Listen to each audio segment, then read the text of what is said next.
an audit trail.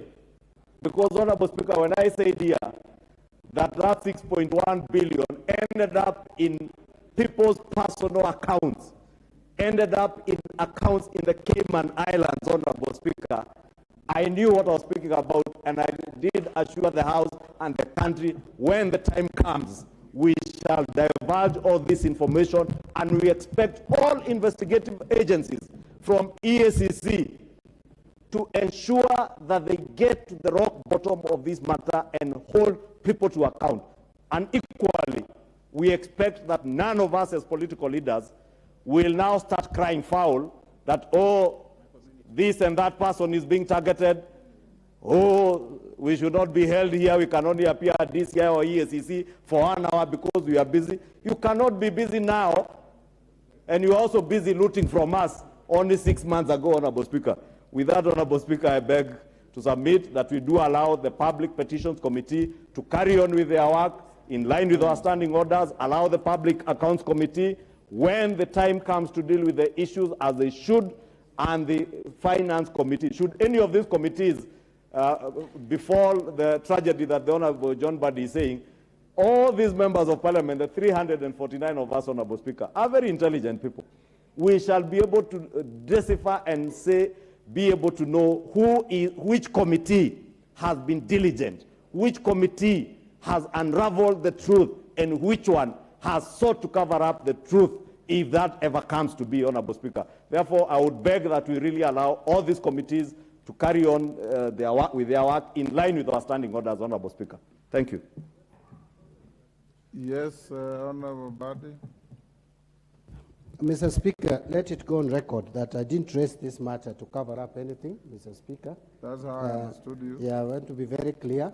I am not in the business of covering up for anyone because I'm not privy to any information. Probably the leader of majority does. I also want to clarify that regarding expenditure under Article 123, 223 of the Constitution, as I promised here, we have already asked the Office of the Auditor General to do a special audit for all those expenditures that have been incurred in the this financial year that is ending. I also know that the Auditor General is overwhelmed, but we have asked her specifically to audit that. Finally, Mr. Speaker, I hope as the truth, we need proper audit of these funds.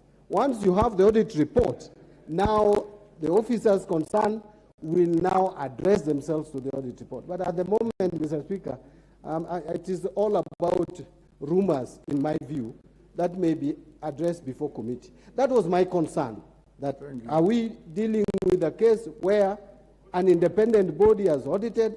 If not, is it the right way to proceed? If this House, Mr. Speaker, through you, feels that we can go that way, I have no problem. I will have my time to deal with these accounts at the appropriate time. But I was just worried that we are proceeding in a manner that we are like investigating a public expenditure without involving the Office of the Auditor General, which is mandated through our Constitution to be looking at our expenditure and reporting on them. That is my concern, Mr. Speaker. It has nothing to do with interest. I have absolutely no interest. No account outside Kenya. My accounts are only in the cooperative bank. I have another one in KCB and another one in DDB. You can go and check. There is no money, I have never carried anything with a chopper apart from myself, and maybe the luggage. I've never carried money in a chopper. So, Mr. Speaker, that is my point. Thank you, Honorable Badi and Majority Leader. I want comments on the petition on Awendo land.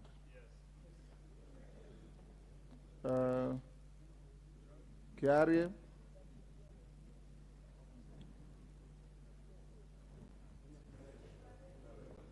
The matter between Badi and the Majority Leader is rested there. I'll deal with it. Thank you very much, Mr. Speaker. And concerning the matter of the Awendo land, to my mind, the Petitions Committee, as has been formed in this 13th Parliament, is up to task and very current on the matters that are happening in the country, Mr. Speaker. And whatever recommendation that would come out of the Petitions Committee is not bound by whatever other recommendation that would come out of any other office in the land, Mr. Speaker. But for me, the biggest concern, Mr. Speaker, by the submissions that have been made, was the questioning of the mandate of the Committee of CII, Communications, Information and Innovation, on the matter of telecom, Mr. Speaker. And Mr. Speaker, I'd like to bring it to the attention of the House that I, as the chairman of the Communications Committee, have written to you, asking officially. Honorable Kerry. Yes. You are definitely not commenting on the Awendo petition. The matter you are talking to, Yes. is a matter we prosecuted yesterday or day before. You've written to me, and it's within my competence. I'm working on it. I'm well guided, sir. It is not before the House. I'm well guided, sir. Thank you. I would conclude it by saying, Either Mr. you are Speaker, supporting the Awendo petitioners or you are not. Mr. Speaker, Yes. the petition found its way and it's rightly before this House, and you committed it to the Committee on Petitions, Mr. Speaker, and it is actually raising an extremely emotive issue, Mr. Speaker. The issue of extrajudicial killings, the issue of forced disappearances. Each and every member in this House can tell you of a case of disappearance, Mr. Honorable Speaker. Kerry, Yeah. you are now discussing two petitions that were dealt with yesterday. Oh, sir. Mr. Speaker, I rest my case. Thank you very much. I think you have been too busy of late with your constituents.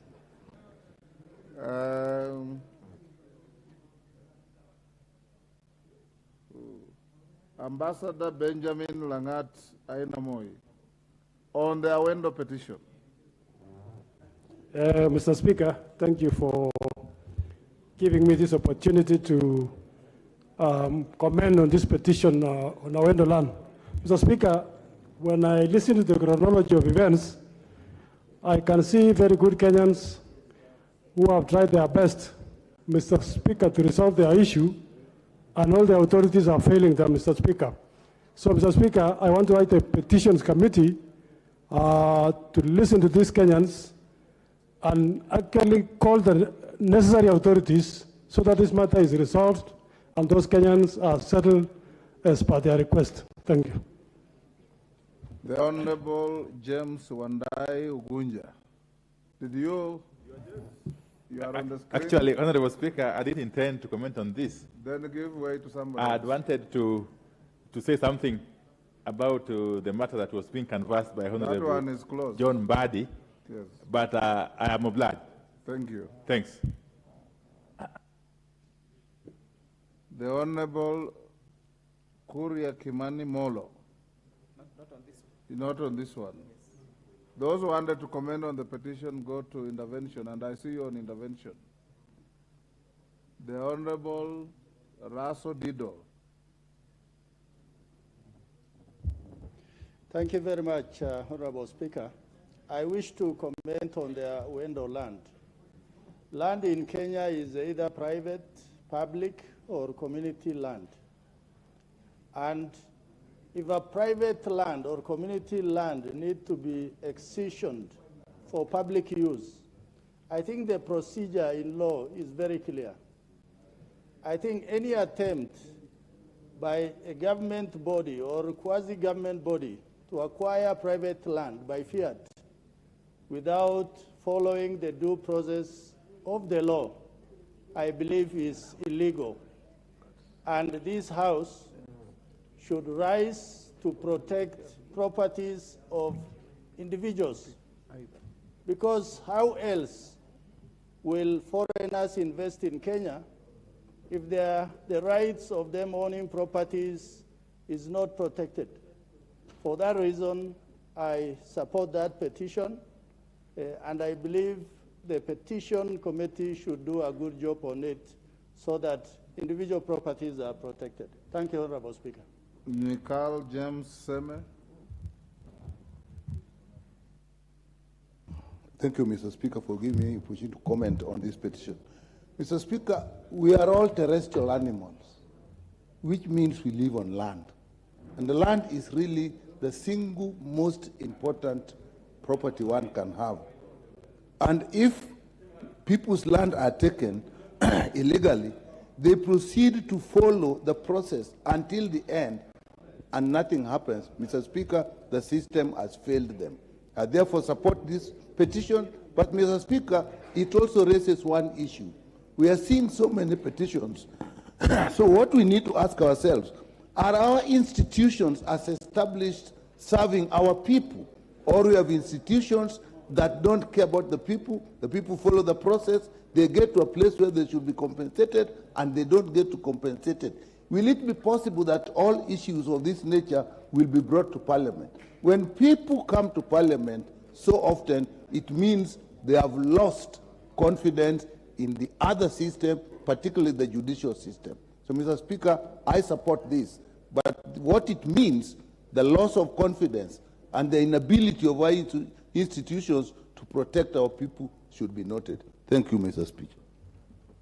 Thank you, Honorable Nikal Elachi Beatrice Dagoretti, North. Thank you, Mr. Speaker. Mr. Speaker, I also rise to support the petition. Mr. Speaker, when you look at the petition, you realize this is a petition that started even before we went into the new constitution. And therefore, you find that the people of Awendo have searched for answers since 1988. You come to 2003, and now that we don't have anything called Awendo Township Council, I think it is time, and that is why, Mr. Speaker, they find themselves believing that this House can give them justice. And I think it is important for the Committee on Petitions to realize that has been a very long time. There is need we just finalize for them this matter. And more importantly, not just this matter, Mr. Speaker, many people who are going through a lot of challenges because of promulgating into the new constitution and finding themselves wondering, how do they deal now with the Ministry of Lands, and how do you deal even with the judiciary? We know that we have arbitration, but more importantly, even the petitions that we have seen in this House, I am hoping the Committee on Petition will be able now to start bringing us reports, because when you look at the 90 days, I think some of them are now lapsing, and it will just be fair if this House can give any recommendation for any of the petitions that we have received.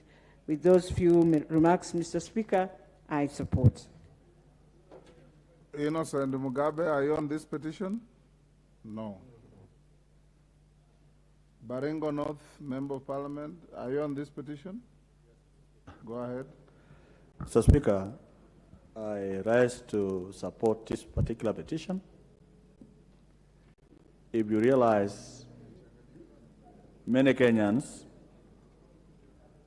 are duped through judicial process because of the big boys who are able to satisfy their quotas and make rulings in favor or against the citizens, innocent citizens, who could have otherwise benefited from compensation. So, Speaker, the coming of this petition to this House, I agree with Honorable Promseme that this is a vote of no confidence from the public, from the people of Awendo, to the judiciary of this country. Secondly, Mr. Speaker, there is need actually to regularize the number of petitions that comes to this House. If there is a petition in Kisumu County, the County Assembly of Kisumu should be able to deal with that petition at that place rather than bringing everything to the National Assembly, so that if there are land grabbers in Awendo, then sort out your land grabbers at that particular place, because you know best who are those ones who actually were able to exchange you. Baringo. So, Speaker, I support that petition. Order. This is the National Assembly of Kenya. And any Kenyan from any part of Kenya has the right to come to this House to prosecute their interests and the interests of people they live with. You are totally out of order.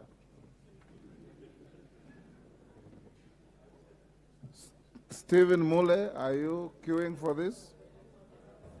Thank you very much, Mr. Speaker. First and foremost, I want to support this petition, and I want to ask the committee to move with speed because, Mr. Speaker, since 1988, there are many Kenyans, not only on this petition, but many Kenyans in this country, whereby their land has been acquired illegally, either by former town clerk officers or by the county government. Mr. Speaker, I want to bring to attention of the committee which will land on this, the committee of petition, that you can imagine some people who have gone the court process to reclaim back their land. And the court has ruled to make sure that they are compensated or the land is returned to them.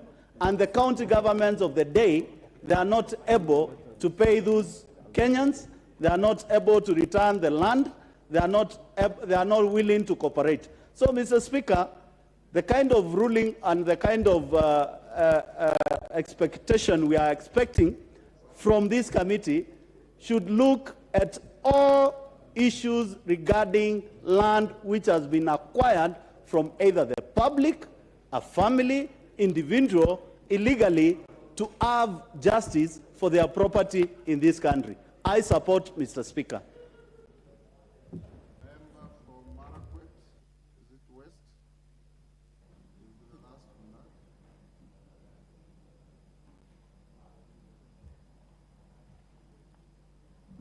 Thank you, Mr. Speaker, for giving me an opportunity to comment on this very important petition.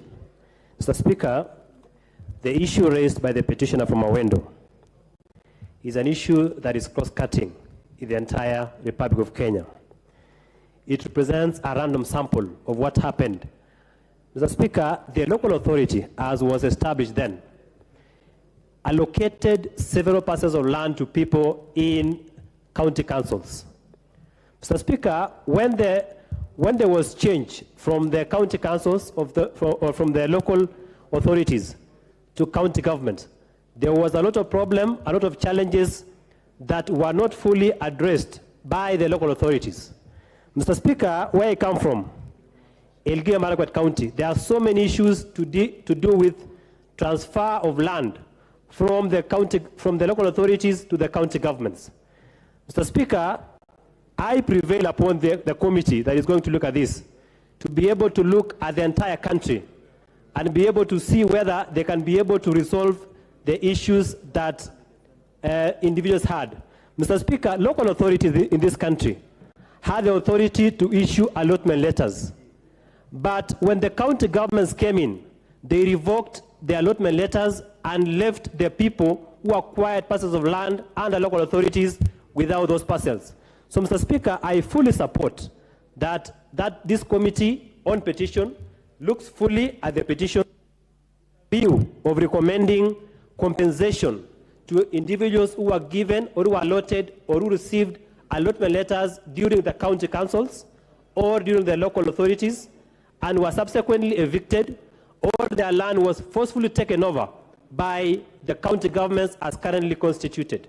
So, Mr. Speaker, I pray that this committee looks at this issue at breadth and length to be able to look at that issue.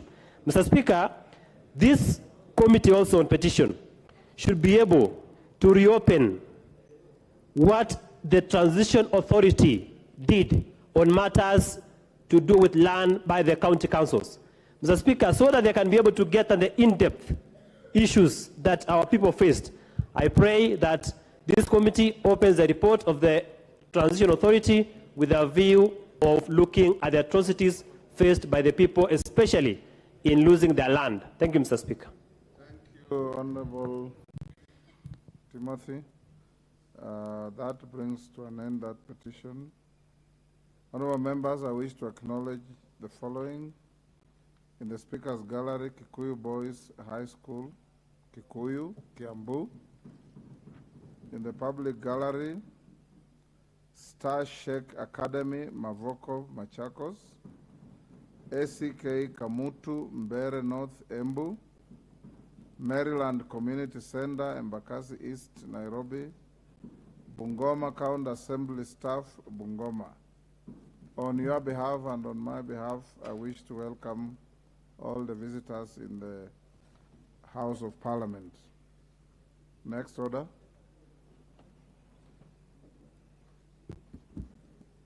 Order number 5, papers. Majority. Owen. Thank you, Honorable Speaker. Honorable Speaker, I beg to lay the following papers on the table of the House today, Wednesday, March 8th, 2023, in the afternoon sitting. 1. Reports of the Auditor General and financial statements in respect of the following institutions for the year ended 30th June 2021 and the certificates therein. Cooperative University of Kenya, Kenya Railways Corporation, and Dr. Daniel Wako Marende Technical and Vocational College. 2. Reports of the Auditor General financial statements in respect of the following constituencies for the year ended 30th June 2021 and the certificates therein. 1. Sotik, Kandui, Kisumu West, Rarieda, Emuhaya, Kinango, Garsen, Luanda, Bureti, Aina Moi, Belgut, Gem, Sabatia, Vihiga, Nyando, Kisumu Central, Lamu East, and Galole. 3. Reports of the Auditor General and financial statements in respect of the following institutions for the year ended 30th June 2022 and the certificates therein.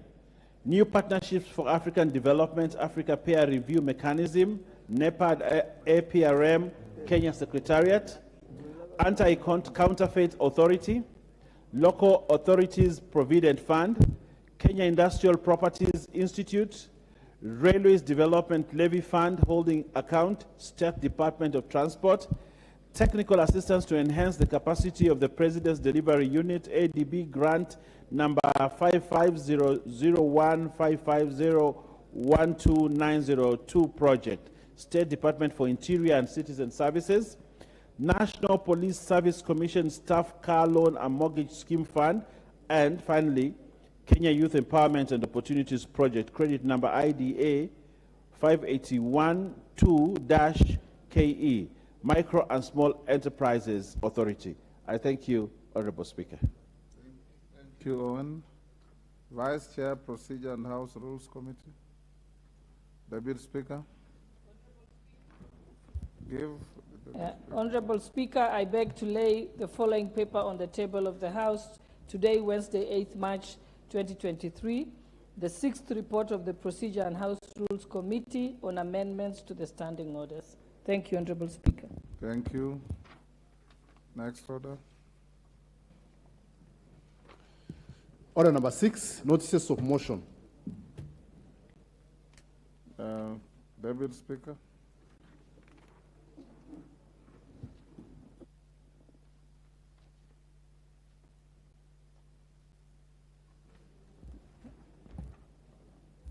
Honorable Speaker, I beg to give a notice of motion that this House adopts the 6th report of the Procedure and House Rules Committee on amendments to the standing orders, laid on the table of this House on Wednesday, 8th March 2023, and pursuant to the provisions of Article 124 and of the Constitution and Standing Order 265. 1. Approves the proposed amendments to the standing orders as contained in Annex 3 of the report. 2. Resolves that the amendments agreed to in the Committee of the Whole House and approved by the House shall take effect on Thursday, 23rd March 2023. And 3. Further resolves that questions pending reply before the committees as at the commencement date shall be disposed of by the respective committees. Thank you, Honorable Speaker. Thank you, Deputy Speaker. Next order. Order number 7, questions and statements. Honorable members, I'll start with a statement by the Honorable Member for Embakasi Central, Benjamin Gadiru.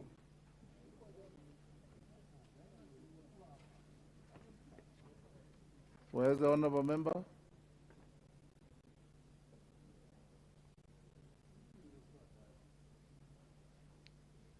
Member for Embakasi Central, statement on unfair trading practices by foreign investors in Kenya. Is he?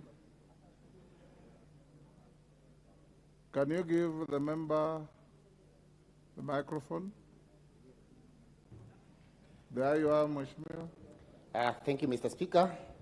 I rise to request for a statement regarding unfair trading practices by the foreign investors in Kenya. Honorable Speaker, pursuant to the provision of Standing Order number 44-2C, I wish to request for a statement from Chairperson of Departmental Committee on Trade, Industry and Cooperative regarding the unfair trading practice by foreign investors in the country. Honorable Speaker, the country has been experiencing an influx of foreign investors in various sectors, including manufacturing, agriculture, among other sectors.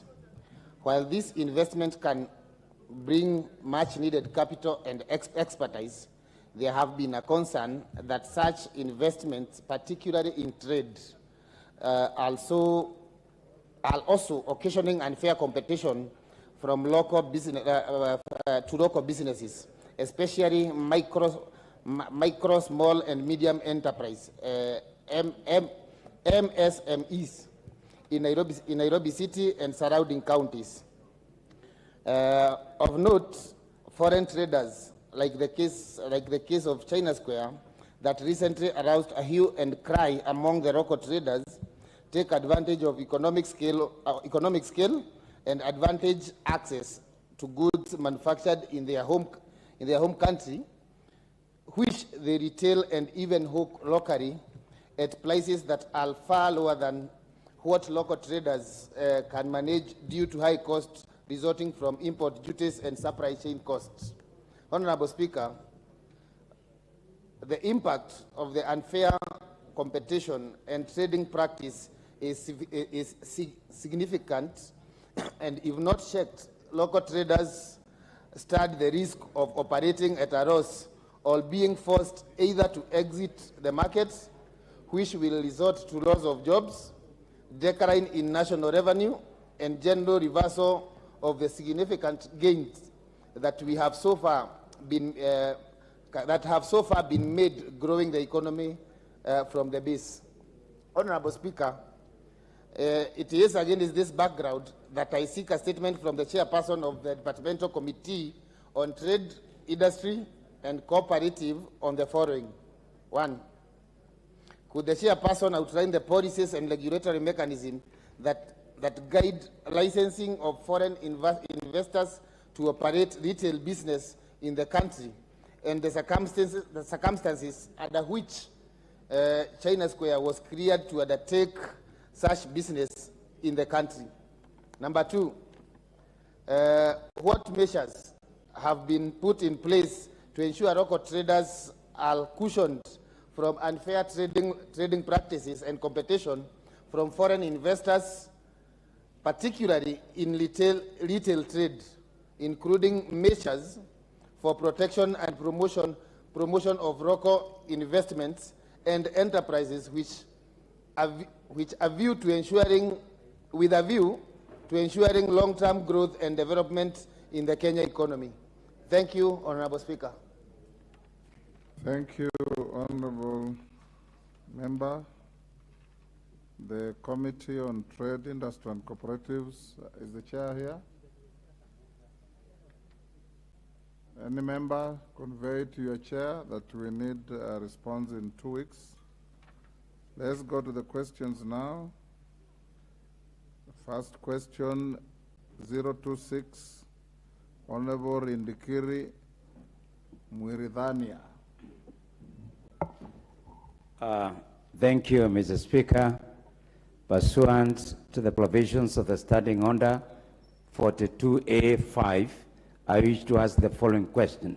Question number 026/2023.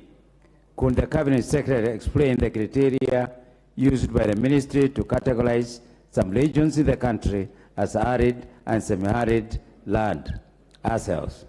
Could the government consider reviewing the criteria used and categorize Boro constituency as arid and semi-arid region considering that the validity index is high in most parts of the constituency. Thank you, Mr. Speaker. Departmental Committee on Regional Development, is the chair here? Expect the answer in response in 2 weeks. Next, the Honorable Aduma Owor MP, question 027. Member for Nyakach. Thank you, Mr. Speaker. This is the one and the only member for Nyakach. Thank you, Mr. Speaker. My question is also pursuant to Standing Order 42A 5. Chair, my question is to the Cabinet Secretary for Tourism and Wildlife and Heritage. And my question is, could the Cabinet Secretary explain the circumstances that led to the fatal injury of Meshach Otieno Law of ID number 146056662 on 12th February 2023, and the death of Sylvan Solwoch Otieno, a minor, on the 19th February 2023 following an attack by the stray hippopotamus in the area. Mr. Speaker, I would want the Cabinet Secretary to state why no actions have been taken to address the above listed cases which were reported to Sondu Muriu Police Station and also to the Kenya Wildlife Region Office in Kisumu. I would want the Cabinet Secretary also to state any compensation plans that the ministry had put in place for farmers whose crops were destroyed by the said hippopotamuses and the families who lost their loved ones through the attack by the wild animals. I want the Cabinet Secretary further to outline the immediate measures that the ministry has put in place to curb the incidences of attacks and the destruction of crops by the straying hippopotamuses in the various wards in North Nyakach, in Central Nyakach, and in West Nyakach. Mr. Speaker, it's worth noting that the kid who we lost his life was a standard 8 and a candidate pupil, and this hippopotamus was straying into the homes. So I would want to know what has done, the compensation measures which are being put in place to compensate our farmers in Gemrai wetland, Wasare wetlands, and in West Nyakach, where this menace has been. Thank you, Honourable Member. Thank you. Committee on Tourism and Wildlife, is the chair here? Member, any member, inform your chair. We need an answer in 2 weeks. Member for Matungulu, Stephen Mule, question 028. Thank you very much, Mr. Speaker. Pursuant to provision of Standing Order number 42S, sub 5, I want to ask the following question to the Cabinet Secretary for the National Treasury and Economic Planning.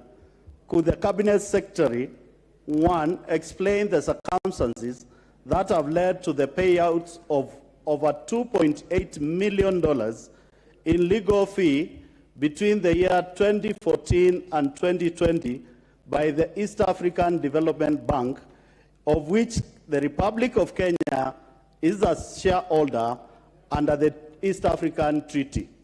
2, clarify the term of the tenure of the Office of the Director General of the said bank and confirm if the current holder is lawful in office.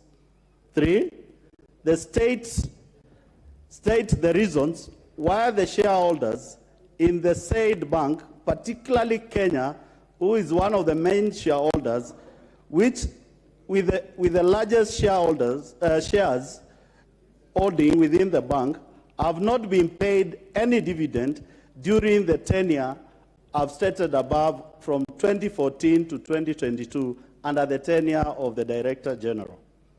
4, the Cabinet Secretary stated the measures being taken by the Ministry of National Treasury and Economic Planning to safeguard Kenyans taxpayers' money held at the bank at the headquarters in Uganda. Thank you, Mr. Speaker. Thank you, Honorable Mule. Chair, Departmental Committee on Finance and National Planning.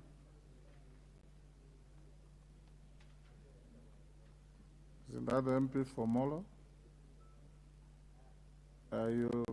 When can you bring the response? 2 weeks, Mr. Speaker. 2 weeks, so be it. Question 029, member for Madare, Honorable Anthony Oluoch. Thank you, Honorable Speaker. I rise to ask question number 029 of 2023, the Cabinet Secretary for Health. I would like the Cabinet Secretary to outline what steps the ministry is taking to expedite the posting of medical interns who graduated in 2022 but who are yet to receive their posting letters, which they ought to have in order to commence their internship. I would also like the Cabinet Secretary to explain what measures the ministry is taking to fast-track internship for affected students, noted that they cannot practice anywhere in the country until they obtain medical licenses, which are a prerequisite upon completion of internship.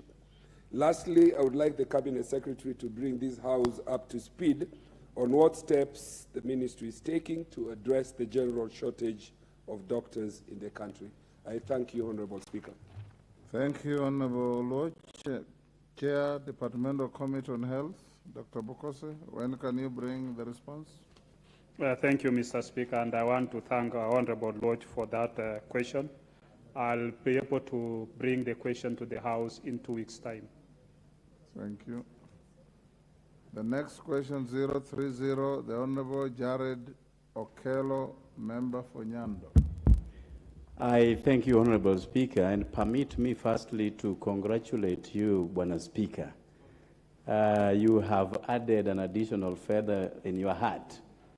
And now you are right, Honorable Moses Masika Wetangula Udhiambo, Doctor. Congratulations. Where does Odhiambo come from?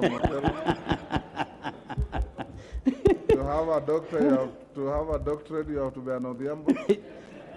It goes without saying, Honorable Speaker, that we have told people not to throw stones aimlessly, past Kericho all the way to Bosia Board.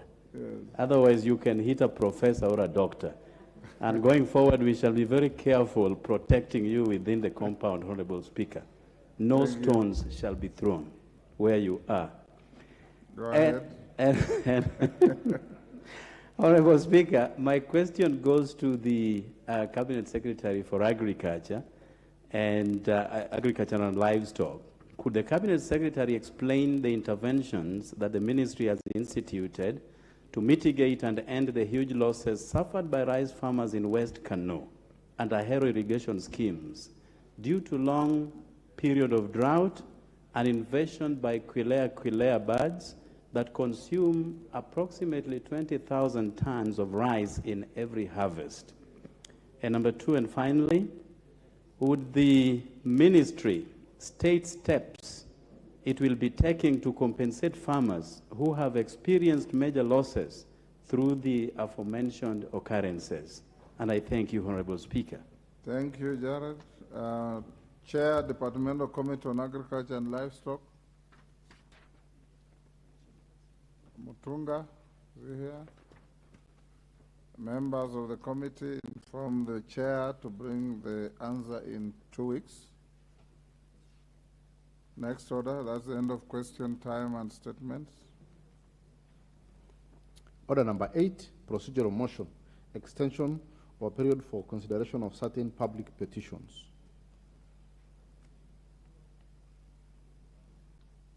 Chairperson, public petitions.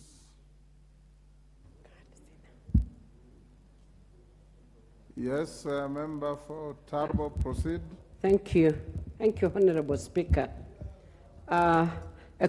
Motion for procedural motion, extension of period for consideration of certain public petitions.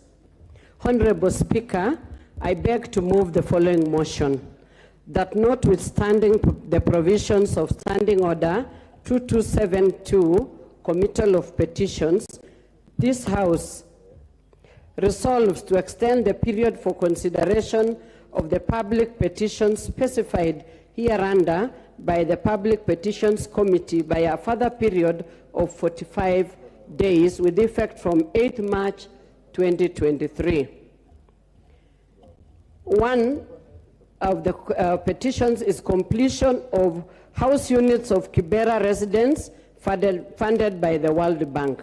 2, the gazettement of Hola Irrigation Scheme, land presented by Honorable Said Hiribae, MP. And 3, funds spent by national government contrary to provisions of Article 223 of the Constitution. Honorable Speaker, the petitions were committed to the Public Petitions Committee on 10th and 15th November 2022, pursuant to Standing Order 2272, and the petitions are due for today, 8th March 2023. After taking into consideration the suspension of committee sittings during the long recess by the Honorable Speaker. Honorable Speaker, the committee has since made vital steps in the consideration of the petitions by the petitioners and various stakeholders. However, there are still stakeholders who are yet to present to the committee. However, there are stakeholders who are yet to appear before the committee to respond to petitions as well as to make site visits that were planned. Honorable Speaker, the committee is dedicated and keen on pursuing the matters referred to the committee to finality and to provide relevant responses to the petitioners. Honorable Speaker, it is on this backdrop that the committee is requesting the House to grant more time to enable it to finalize and present comprehensive reports on the petitions. Honorable Speaker, I request Honorable Susan Kiamba to second this motion. Thank you, Honorable Speaker. Very well. Seconder. Honorable Susan Kiamba to second.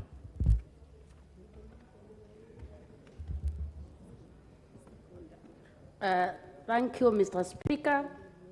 I'm a member of this committee, and I must say, in dealing with each of these petitions, we realized that to understand each petition, we needed to understand the complex realities surrounding each petition. And this required an engagement with a wide range of stakeholders that, of course, required more time. And that actually made it quite challenging for us to really complete the assignment as had already been planned. Secondly, in dealing with petitions, we realized that it's not an issue of linear progression. It's a back and forth exercise that actually saw us sometimes have to go back and meet several stakeholders several times, not mentioning the fact that there are those stakeholders who would not be available at the time we would actually require them. And based on all these realities, Honorable Speaker, I beg to second. Thank you.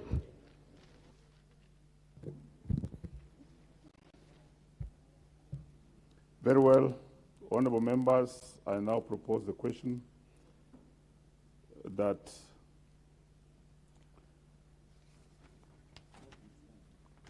notwithstanding, very well, that notwithstanding the provisions of Standing Order 2272, Committal of Petitions, this House resolves to extend the period for consideration of the public petitions specified hereunder by the Public Petitions Committee by a further period of 45 days with effect from 8th March 2023. 1. Completion of house units for Kibera residents funded by the World Bank. 2, the gazettement of whole irrigation scheme land presented by the Horn Side Hirimbai MP. And 3, funds spent by the national government contrary to provisions of Article 223 of the Constitution.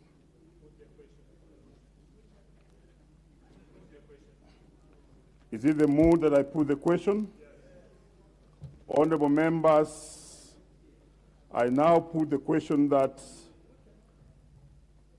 notwithstanding the provisions of Standing Order 227 to Committal of Petitions, this House resolves to extend the period for consideration of the public petition specified hereunder by the Public Petitions Committee by a further period of 45 days with effect from 8th March 2023. 1, completion of house units for Kibera residents funded by the World Bank. 2, the gazettement of the whole irrigation scheme land presented by the Horn Side Hirimbai MP. And thirdly, funds spent by the national government contrary to provisions of Article 223 of the Constitution. Will as many as of that opinion say aye? Aye. Will as many as of contrary opinion say nay? The ayes have it.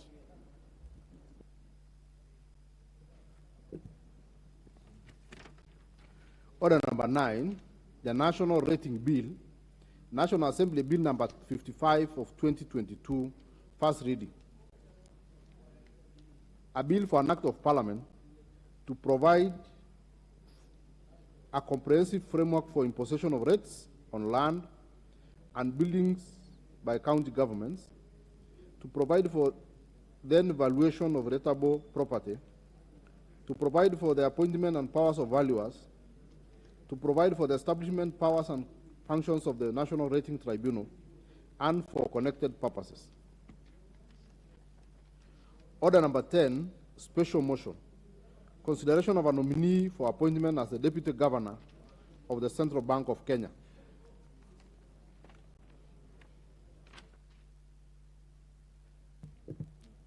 Mover.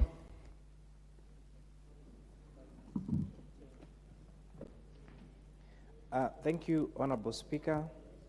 I beg to move that this House adopts the report of the Joint Committee on National Assembly and Senate and approves the nomination of Dr. Susan Jemtai-Koech as a Deputy Governor, Central Bank. Honorable Speaker, the motion. Please read the motion as it is in the order paper. Give him the order paper. Thank you. Thank you, Mr. Speaker, as unguided.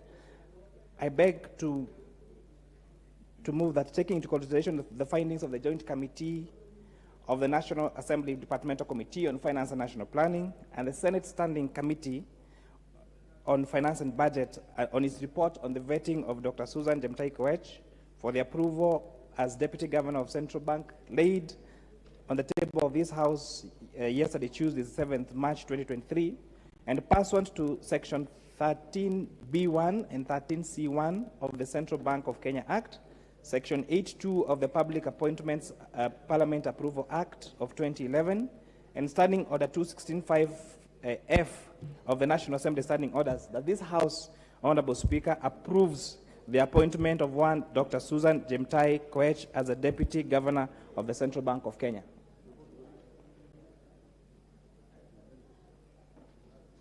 Proceed to move.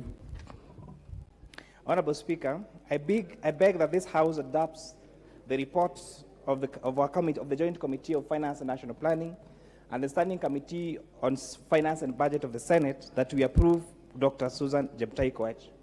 Honorable Speaker, during this day, great day that we celebrate International Women's Day, when I imagine, Mr. Speaker, a gender-equal world, when I imagine a world free of bias, stereotypes, and discrimination, when I imagine a world that's diverse, equitable, and inclusive, when I imagine a world where difference is valued and celebrated, then this House today will go in the books of history as having contributed to putting women in leadership and putting influential, qualified, competent women at where it matters, the decision-making table, Mr. Speaker.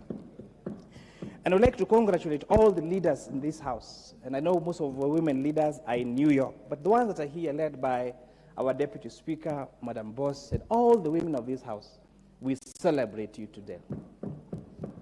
All the women of this country that are captains in their respective fields, whether it is banking, whether it is finance, whether it is construction, whether it is political leadership, whether it's in academia, we celebrate you today.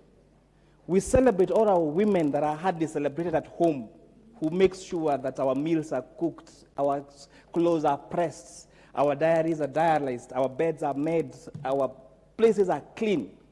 We celebrate you today, our great women of this country.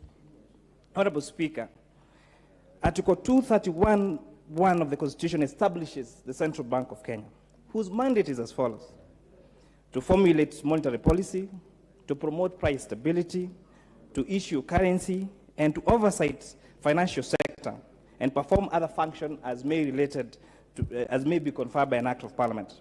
Section 13(b)(1) of the Central Bank Act, Cap 491, Honorable Speaker, establishes the office of the Deputy Governor, who shall be appointed by the President through a transparent, competent process and with the approval of Parliament.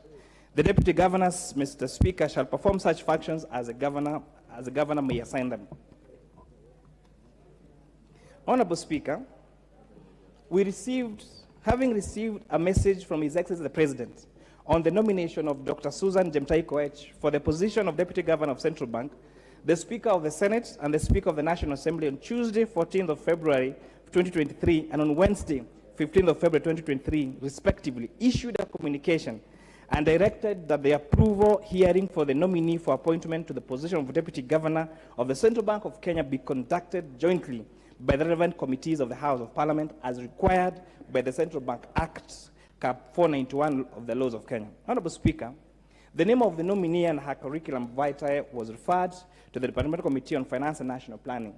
The committee held preliminary joint sittings on Tuesday, 28th of February 2023, to prepare for the approval hearing and consider the memoranda received by the public. Honorable Speaker, the vetting of the nominee of the joint committee complied with the constitutional and legal requirements and established procedures for the hearing. The committees adhere to the provisions 118 of the Constitution on public participation and openness in carrying out the approval process. Notification inviting the public was submitted that were placed on mainstream media on Saturday, 18th of February, as required by Section 6(4) of the Public Appointments Parliamentary Approval Act of 2011. Honorable Speaker, we did our joint hearing on Tuesday, the 20th of February. The hearings, in conclusion, Mr. Speaker, the hearing was guided by the provision of the Constitution of the Central Bank of Kenya, the Public Appointments Parliamentary Approval Act of 2011, and the standing orders of the respective houses. Honorable Speaker, the committees made observations based on the constitutional legal requirements, as well as submissions of the nominee during the approval hearing. Further, Mr. Speaker, the committees were seized of the provisions of Article 231 of the Constitution, and together with Section 13(b) and 13(c) of the Central Bank of Kenya, Cap 491. Honorable Speaker, pursuant to Section 13(b) of the Central Bank Act, the Public Service Commission invited applications from suitably qualified persons for the position of the Deputy Governor Central Bank. The advertisement was published in the print media and the Commission's website on the 1st of November 2022, 9th November 2022.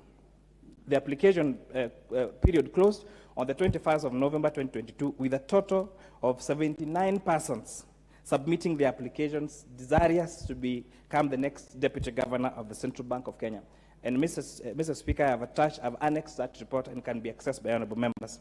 Honorable Speaker, the committee considered the nominees' academic qualifications, employment record, and work experience, membership to relevant professional associations, public service, political activities and affiliations, potential conflict of interest, suitability for the position, tax compliance, integrity, and other thematic areas as relevant that are required for one to be Deputy Governor of Central Bank. The nominee, Honorable Speaker, is a Kenyan citizen, does not hold dual citizenship.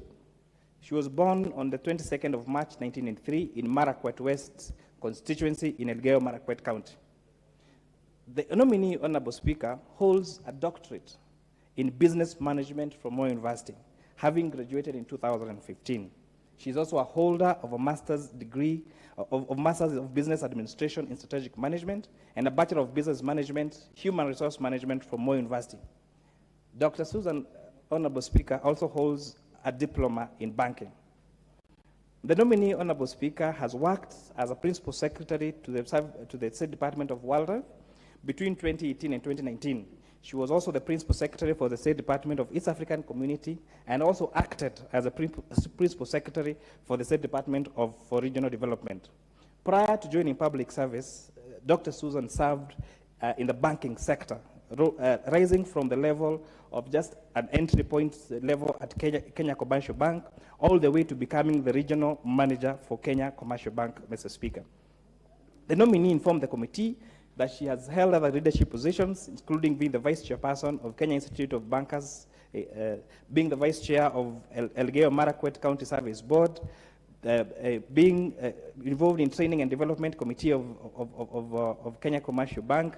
He's a member of Kenya Institute of Bankers. He's a member of Kenya Institute of Management. She's also a part-time lecturer at Mount Kenya University, BAM Chairperson. She has served as a BM Chairperson at St. Peter's Kapkata Secondary School, as a patron of Suruet Cooperative Society, and as a BOM chair of St. Francis Girls School, Suwero.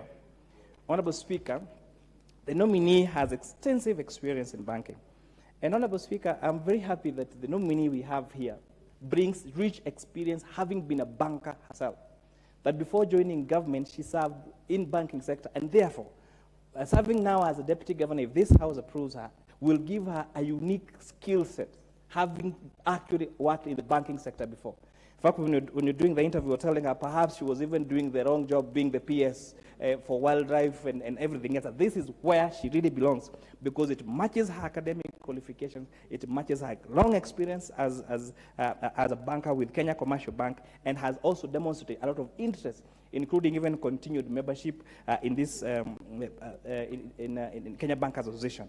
The nominee, Mr. Speaker, it was considered opinion that means Chapter 6 of the Constitution on Leadership and Integrity, having been issued with clearance certificate from the relevant agencies, and that is EACC, KRA, DCI, Office, ORPP, and Higher Education Transport. Honorable Speaker, we did not receive any memoranda that opposed her nomination to the position.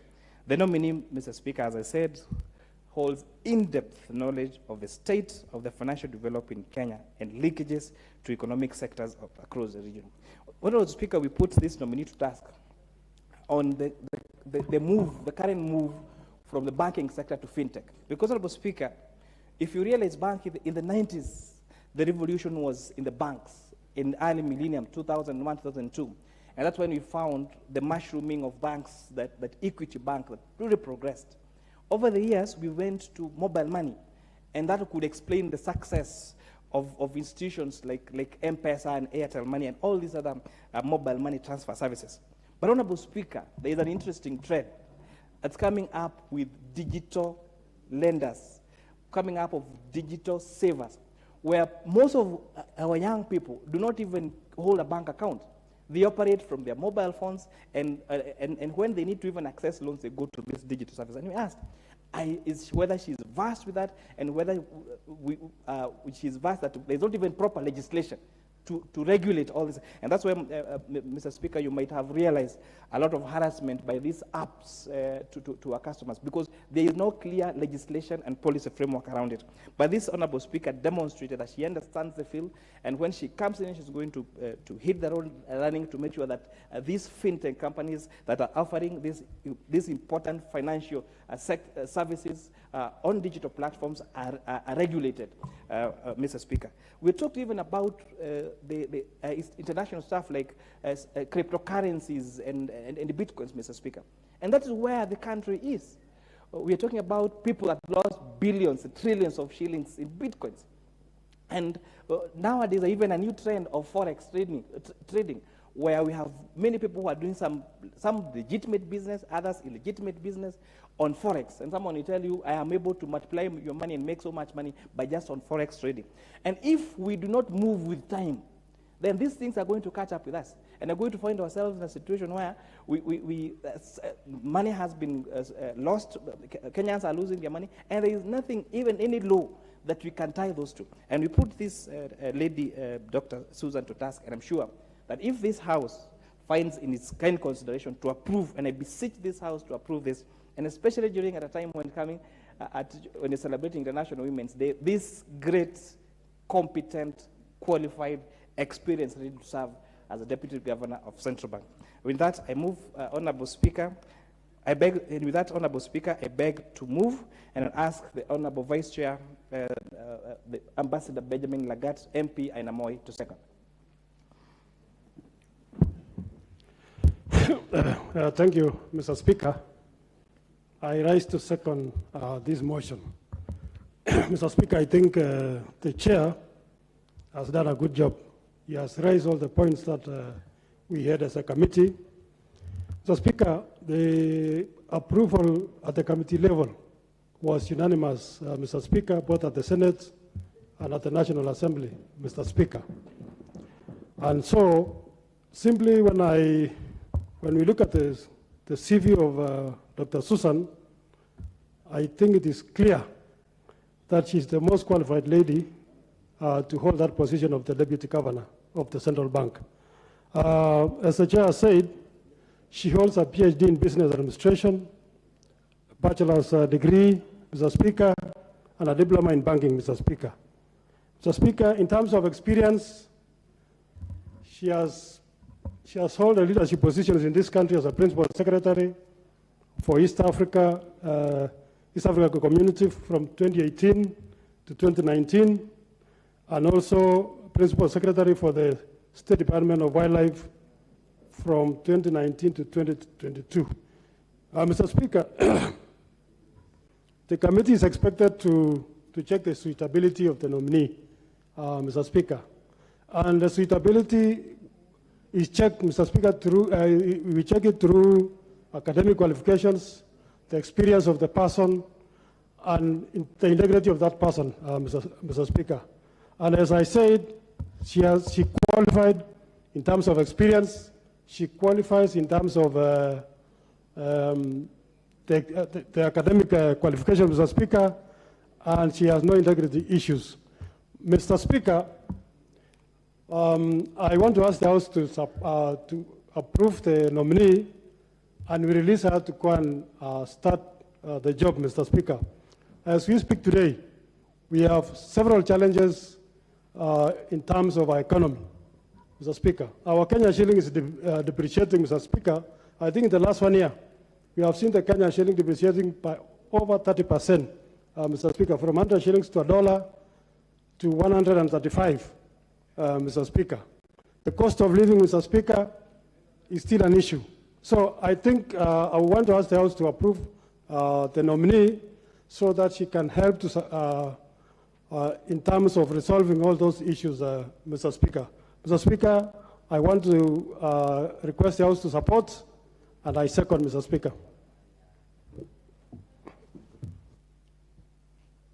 Honorable members, I now propose the question that, taking into consideration the findings of the Joint Committee of the National Assembly Departmental Committee on Finance and National Planning and Senate Standing Committee on Finance and Budget in its report on vetting of Dr. Susan Jeptai-Koech for approval as Deputy Governor of the Central Bank of Kenya, laid on the table of the House on Tuesday, 7 March 2023, and pursuant to Section 13B1 and 13C1 of the Central Bank of Kenya Act, Section 8.2 of the Public Appointments Parliamentary Approval Act 2011 and Standing Order 216.5F of the National Assembly, Standing Orders, this House approves the appointment of Dr. Susan Jeptai-Koech as Deputy Governor of the Central Bank of Kenya.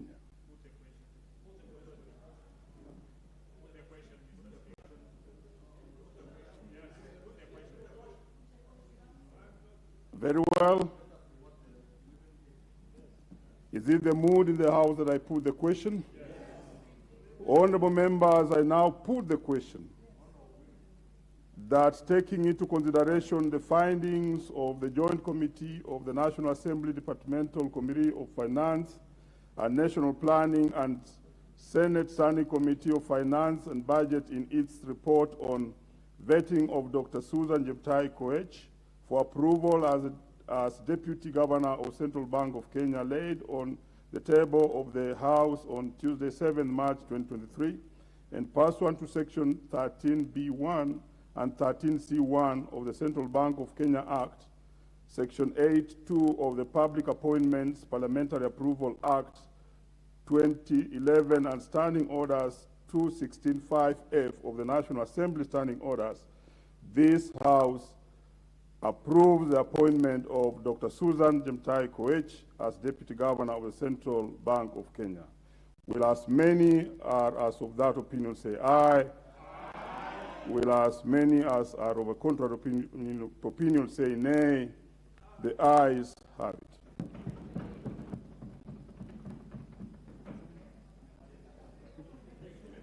Next order. Order number 11, motion, general debate on the proposal to Parliament to consider amending the Constitution and the standing orders. Resumption of debate.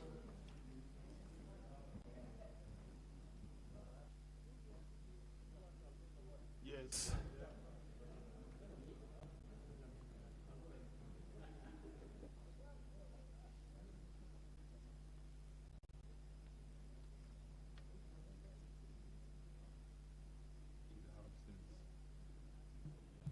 Very well. On this motion, we had Honorable Jessica Mbalu, who was in the floor, and she had a balance of 6 minutes. What is out of order? Mr. Speaker, yes. I raised the issue that we probably don't have a quorum in this House. Yes. It is true. For purposes that it is true. Very well.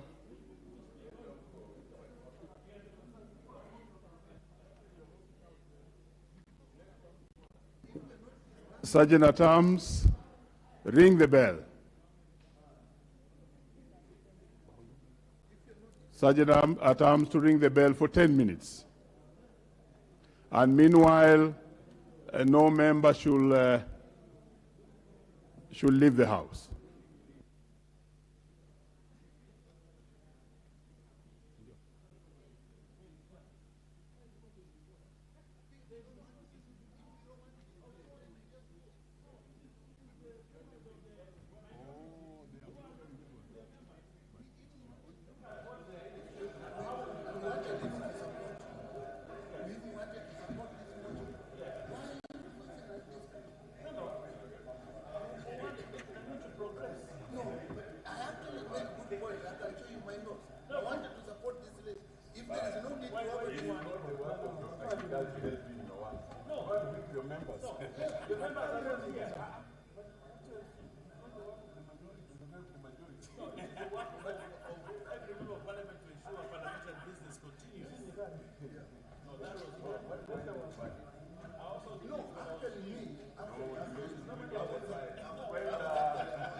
business.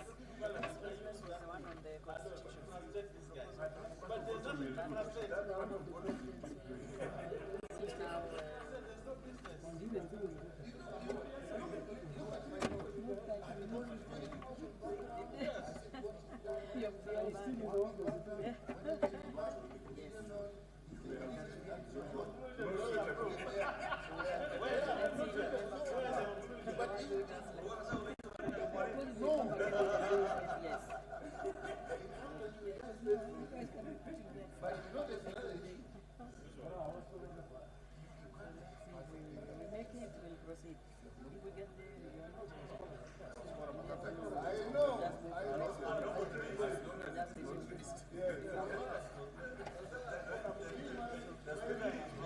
My view is, if you don't, what more do you want us to discuss this afternoon? If you don't,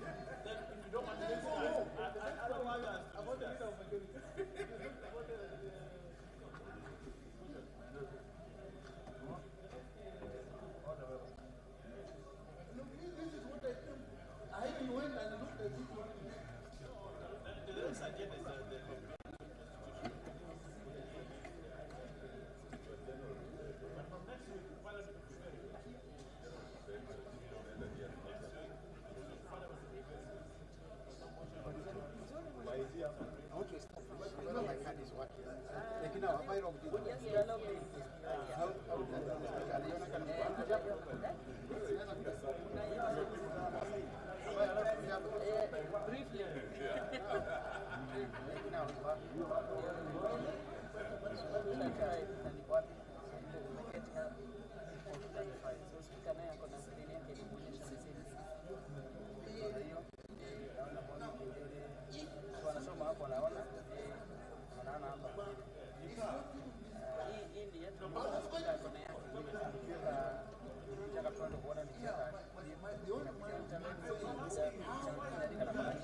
Inaandika kiti but inaonyesha hapa purple. Wanajua ikikuja intervention is a point of order. Wanaiona speaker kuna kama hivi. Hata ni kubwa kidogo. But now if you decide what is the house wakiona hapa na moja pengine tunataka kufanya. So already you are in the queue. Yes.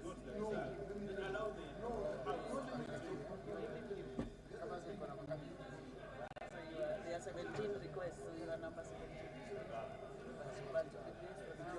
Ukiondoa kadi alafu nirudishe tena napotea. Utarudi mwisho. Sasa in case utarudi tu mwisho. In case ingekuwa save ingekuwa hapa sasa. Huyu akitoa arudishe.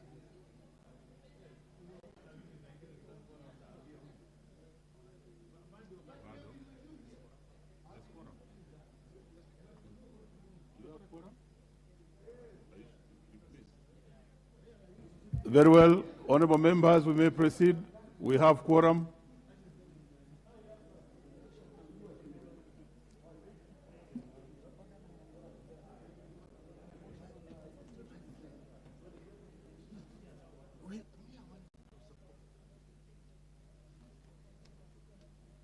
Deputy Governor of Central Bank, not even a word.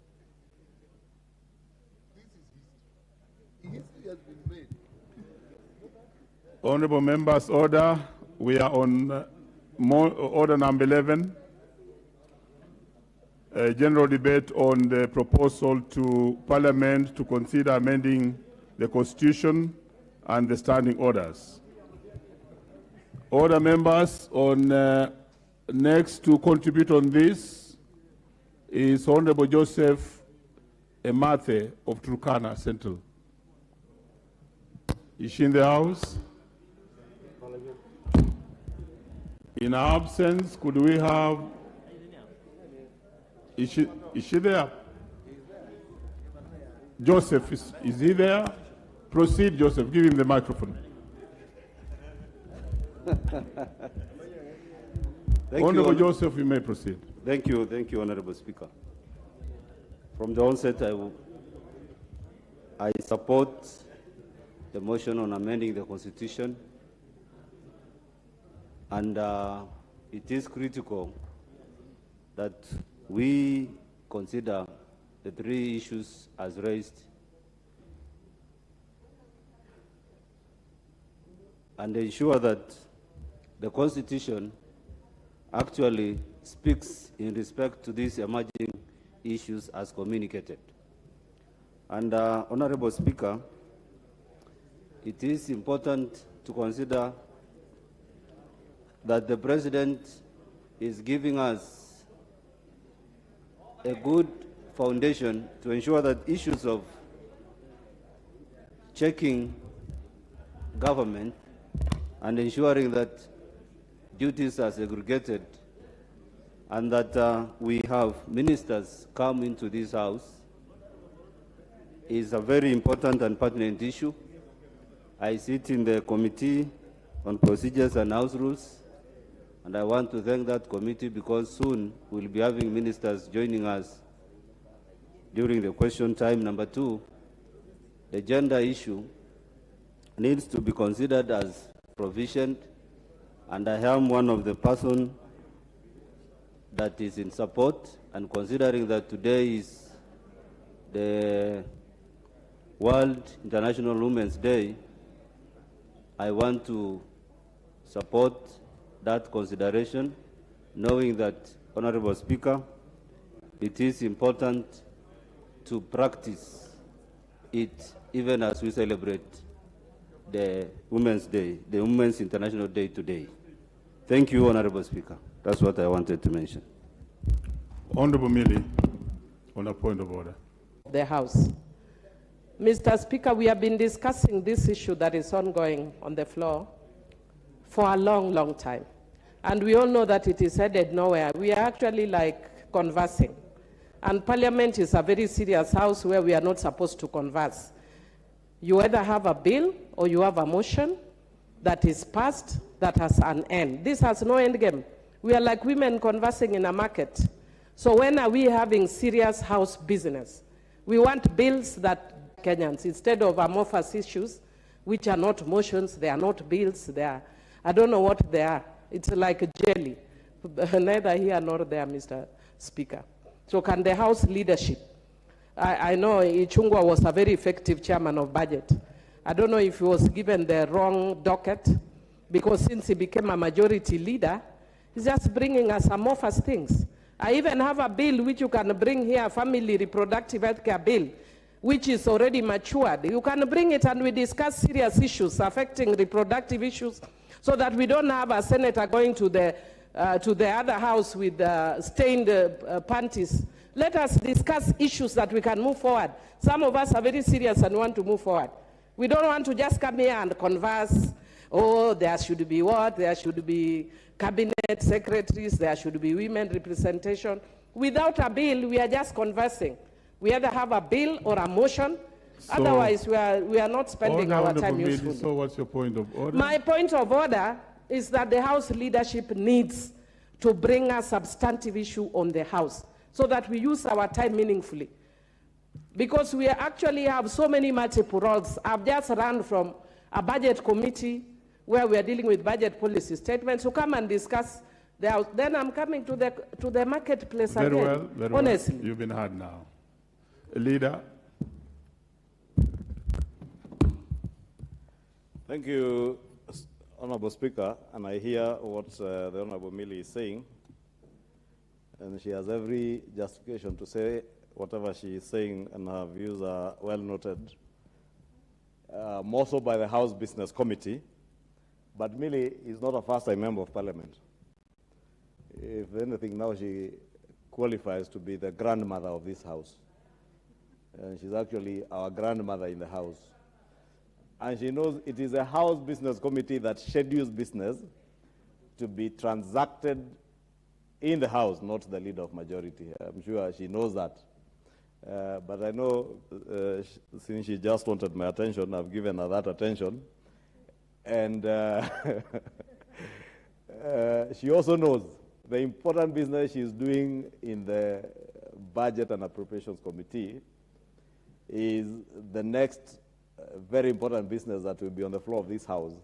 She knows we processed the appropriations bill last week, and she was not there, and she's a member of the House, of the Budget and Appropriations Committee. She has just walked in. As usual, she walks in at around 4:30 or 5. Maybe the first thing Honorable Millie should know is that the House rises or sits from 2:30 p.m. and there has been a lot of good business. And I want to assure you, Honorable Millie, the ratings bill, which was here for the first reading, you can start acquainting yourself with the ratings bill, is already before the House. The other private members' bills, I would encourage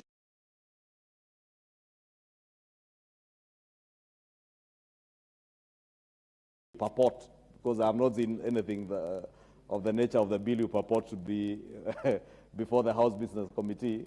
Maybe you can follow up with a bill track and get to know where your bill is. But also encourage members, like Honorable Millie, to follow up on their bills, individual members' bills. But in terms of government bills, they are well in line. Those that have been passed by Cabinet will be lined before the House Business Committee for consideration and scheduling for business. And of course, as usual, tomorrow, Thursday, at 2:48 p.m., Honorable Millie, please note the time, 2:48 p.m., when the House rises at 2:30, I will be giving the business that is listed for the next week. But you should also not belittle the work that is before the House now in terms of the motion on general debate on constitutional amendments. Part of what the Deputy Speaker tabled this afternoon while you are away, and I know your ultimatum with your party leader was ending today, probably that is what you are working on. But while you are away, the standing orders report by the House Procedures Committee was tabled and is scheduled hopefully for debate tomorrow afternoon. It is good that you be there because I'm sure at one point you have worked in the House Procedures Committee, and it will be good to hear your contribution to that. Otherwise, there is a lot of business lined up, and just to encourage you to be appearing in the House in good time, not at 5 p.m. when everybody is about to leave. But I was saying, Honorable Millie, is don't belittle the contributions. I know there are about 100 members plus, Mr. Speaker, who have contributed to this general debate on constitutional amendments. And this debate is not for nothing. It will inform what will come eventually into the constitutional amendment bills on the 2/3 gender rule that I know is very dear to the Honorable Millie Odhiambo, on the creation of the office of an official leader of opposition, and on the creation, anchoring our NGCDF, Senators Oversight Fund, and GAF in our constitution. Therefore, it's only fair that you allow those, and I know you may or you may not have contributed, allow the members who are here who may not have contributed to that general debate to contribute so that they enrich what will eventually get into the bill. Therefore, it should not be seen like that bill, that particular motion is superfluous or wasting the House's time. It forms part of what will inform what eventually gets into the bill. Thank you. Very well. I think that matter is settled, and there are members who want to speak on this particular motion. Next, we shall have the member for Butula, Joseph Oyula. I know there are many members who have not spoken on this, and they want a chance to speak on it. So let's allow them to also speak on this matter, even if you have spoken on it. Honorable Oyula, you may proceed. Thank you, Mr. Speaker. Mr. Speaker, may I take this opportunity to congratulate our women in Kenya for this International Women's Day, and particularly the women of Butula, who supported me to be here. Mr. Speaker, my contribution to the current motion, I support it as far as it does not touch on I support it as far as it touches on the amendment that affects NGDCF and the Women Fund and the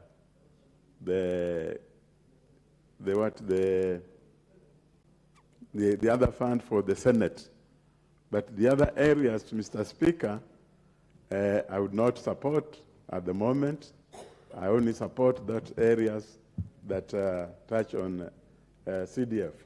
Mr. Speaker, as you know, CDF is one of the funds that has developed this country, and therefore it is important that it is put in a way that there will be no more threats of coming from anywhere about the removal of CDF or disbandment of disbanding CDF.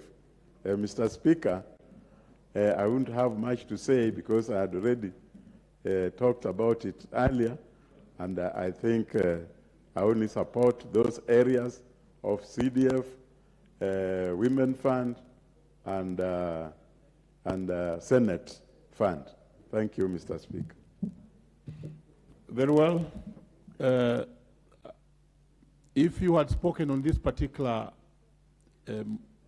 motion, you may declare early enough so that you don't speak on it twice.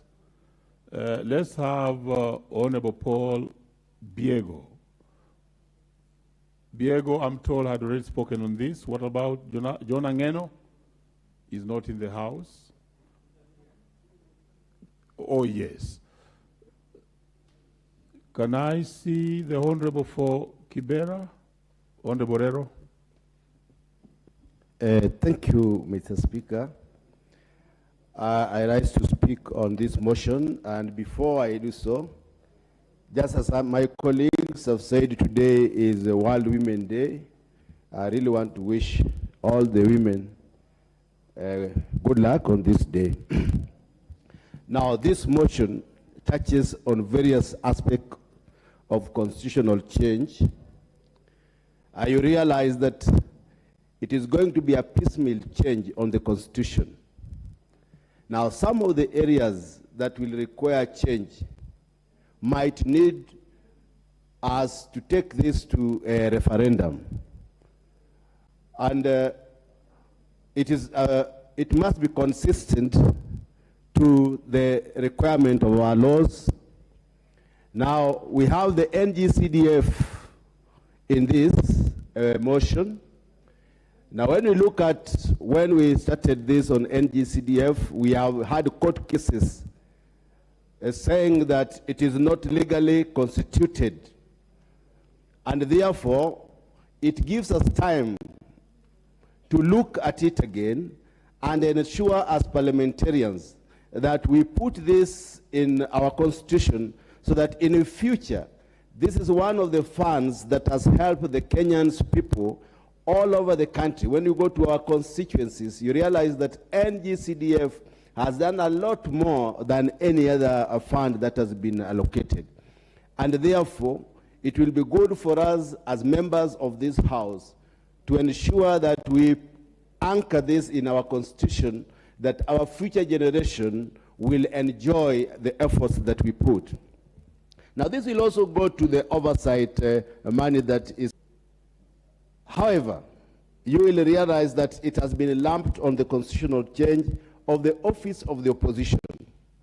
Our country at the moment, we have a system that is not parliamentarian. So we are going to mix our system when we say that we want cabinet ministers to come and answer questions within parliament. Is it a parliamentary system or is it a presidential system? In a presidential system, we have the leader of majority and we have the leader of minority. We have to relook at it and see whether we are still going to maintain our presidential system or we are going to have a hybrid of presidential and parliamentary system. So before we pass this motion, we must be very, very sure where our country is going. Are we going to have a hybrid system? Or are we really not going to have a presidential system, which is in our constitution of 2010? When we are creating the position, the room for leader of opposition, it must be very, very definite, because in the 2010 constitution, there is a requirement that this will have to go for a referendum. However, I take this chance to support that the NGCDF should be anchored within our constitution, the NGAV, and also the oversight money for the Senate should also be anchored within our constitution. Otherwise, I support those areas. Thank you, Mr. Speaker. Thank you. Honorable William Kamket.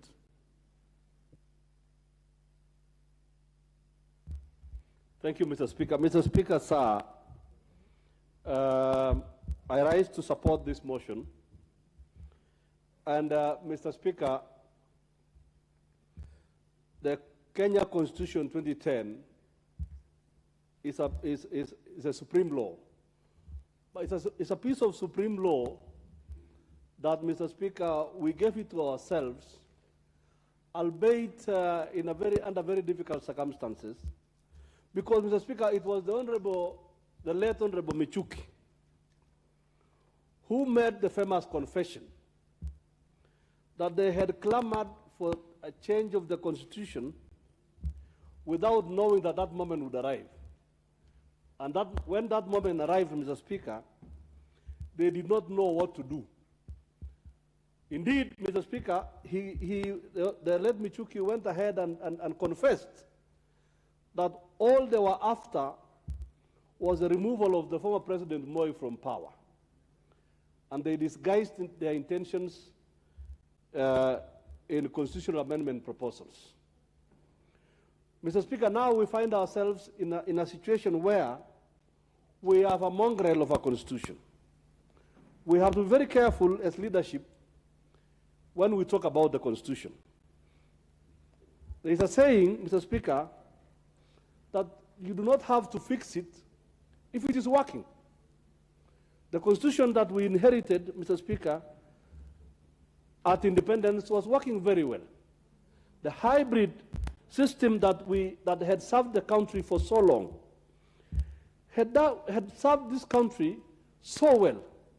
I have the experience, Mr. Speaker, of having been a member of staff of this National Assembly. I have observed from that answered box there, up there, Mr. Speaker, I have observed this parliament, members of the executive, ministers coming to answer questions on the floor of this parliament, responding to parliamentary questions from members of parliament, and ministers themselves being members of parliament. There was no better system of government, and there was no more accountable system of government. What did we do?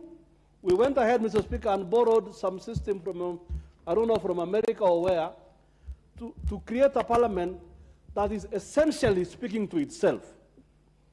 What do we do in this parliament, Mr. Speaker? We speak to ourselves. Nobody is listening to us. Ministers are busy with their meetings. And, Mr. Speaker, there is no better authority, Mr. Speaker, than the authority of the Speaker making orders to a cabinet minister, Mr. Speaker, when the minister is here, seated with us, and listening to those orders. When chairpersons of committees, Mr. Speaker, come to answer questions in this parliament, what are we doing? We are speaking to ourselves. We are making a mockery of representation. How can I, for instance, Mr. Speaker, ask, if, for instance, the Honorable Chirorot here, member for Kipkelion East, how can I be asking a member for Kipkelion East a parliamentary question? That's because he's a chairman of a particular committee. And when I follow up with him on a supplementary question, he has no answer at all. So, Mr. Speaker, I think it is time, Mr. Speaker, that we bring cabinet ministers or cabinet secretaries to Parliament so that we are able to hold them to account, Mr. Speaker. So that we, as the elected representatives of the people, are able to hold them to account, and the Speaker, sitting on your chair, Mr. Speaker, is able to make orders to that cabinet minister, and that matter resolved, whichever matter the member is raising. Mr. Speaker, on the matter of NGCDF, Mr. Speaker, my heart pains when I see all these busybodies trying to besmirch the good name of NGCDF. Where I come from, Mr. Speaker, the 90% of the projects that have ever been completed have been done by NGCDF. When I became member of parliament in 2017, Mr. Speaker, the amount of work I have done as member of parliament I mean, giving credit to myself, Mr. Speaker, I feel proud that I have done a good job for my people. So, Mr. Speaker, in order to safeguard NGCDF from all the busybodies that have been litigating around, it is our job as members of parliament to entrench that piece of legislation in the constitution and make it unreachable to all those litigants. Same applies, Mr. Speaker, to the NGAF, National Government Affirmative Action Fund, as well as, Mr. Speaker, the new fund that we are proposing, the Senate Oversight Fund. Mr. Speaker, if we do not do this as a House, we will be exposing ourselves to the shenanigans in the streets that are hell-bent. And Mr. Speaker, in this country, there's a lot of jealousy, especially those whom we defeated in the elections. Their job is just to hire some funny lawyers on the streets there to try and kill the dreams of Kenyans. Mr. Speaker, we have a choice as members of parliament. As has been said by the speaker ahead of me, we have a choice as leadership. What kind of democracy are we going to practice? Are we going to practice parliamentary democracy? Are we going to practice, Mr. Speaker, presidential democracy, or a hybrid? Mr. Speaker, in the last term, I came up with what I thought was a very good piece of legislation to amend the Constitution. And I made suggestions. I believe, Mr. Speaker, that what needs to be done in this country, what serves this country best, is a hybrid system of government. And that is what is happening even among the neighboring jurisdictions. In Uganda, we have a hybrid system of government. In Tanzania, we have a hybrid system of government. And it is working. It is working very well. So, Mr. Speaker, it is time we revert to the Constitution that we threw without knowing what we were throwing away. Mr. Speaker, with those remarks, I beg to support. Honorable Caroline Ngeleche. Thank you, Mr. Speaker, for giving me this opportunity. First of all, Mr. Speaker, today being Women's Day, let me wish all the women in this house and outside this house a happy day. Being a woman, Mr. Speaker, at times is so challenging because we should be all-rounded. We deal with so many issues from our homes, from the parliament, in the streets of Nairobi, in the streets of Iten, where I come from. So, Mr. Speaker, I want to wish each and every woman in this house, especially those women who always wake up to come and legislate for their people. Number two, Mr. Speaker, let me also wish the great people, the great women in Elgeyo Marakwet, a happy Women's Day. However, they are faced with so much challenges, especially in this period of insecurity. They have to endure a lot and persevere a lot during this time of war in their county. I want to just encourage them that let's keep our hope alive, and we believe that the storm will soon be over. Mr. Speaker, there is a special woman today whom you just discussed, and I would have wished to add to the motion, though you never gave me opportunity. Dr. Susan, she comes from Elgeyo Marakwet County. I also wish her a happy Women's Day, and indeed the gift came at the right time. Mr. Speaker, concerning the issue of discussion, I'm not new to it, and I contributed my bit last time. But also, Mr. Speaker, it is never enough, because this is an issue that is really touching on us. And today being the Women's Day, I'll just do a follow-up on my contribution last time onto that gender rule. Order. If you had really contributed on this motion, then I'm not. You should declare, like I did indicate, and then we can allow a member who had not spoken on the same motion Mr. Speaker, to have a bite. So I think if you had spoken on it, Thank you. We may move to the Just next. allow me to add something new, Mr. Speaker, on the discussion. no. I'm not repeating what I said, Mr. Please, Speaker. please, please, that's taken. So let's have the next member, and that is Honorable Christine Ombaka. Had you spoken on this motion? Thank you, Mr. Speaker, for giving me this opportunity. Before I contribute, I also want to wish all the women happy International Women's Day. Women work very hard from morning to the next morning. They are always double burdens. They carry the burden of the family. They are working mothers. There are all sorts of work that they do. We celebrate them because they are heroes. In Siaya, I want to say that today I talked to quite a number of them who are celebrating in the stadium, and I want to wish them all the best and to recognize that they are hardworking women and that they are role models and that they are the eye of the community. My contribution to this constitutional amendment will not be a big one, but I just want to highlight the fact that the three funds that we are talking about, CDF, GAF, and the Senate Fund, these are very relevant funds that we really need to entrench in the Constitution, because every member of Parliament needs some funds to control and to also use for various projects that they need to implement in their constituencies. I remember when I first came to this house, 2013, women reps did not have any fund. There was no GAF. We never had this money for 4 years. GAF came into existence in 2016. During that time, between 2013 to 2016, I suffered a lot as a woman rep because I had nothing to contribute to the society. I had no money for bursary, no projects I could implement. I looked so weird in the middle of my fellow members of Parliament who had CDF.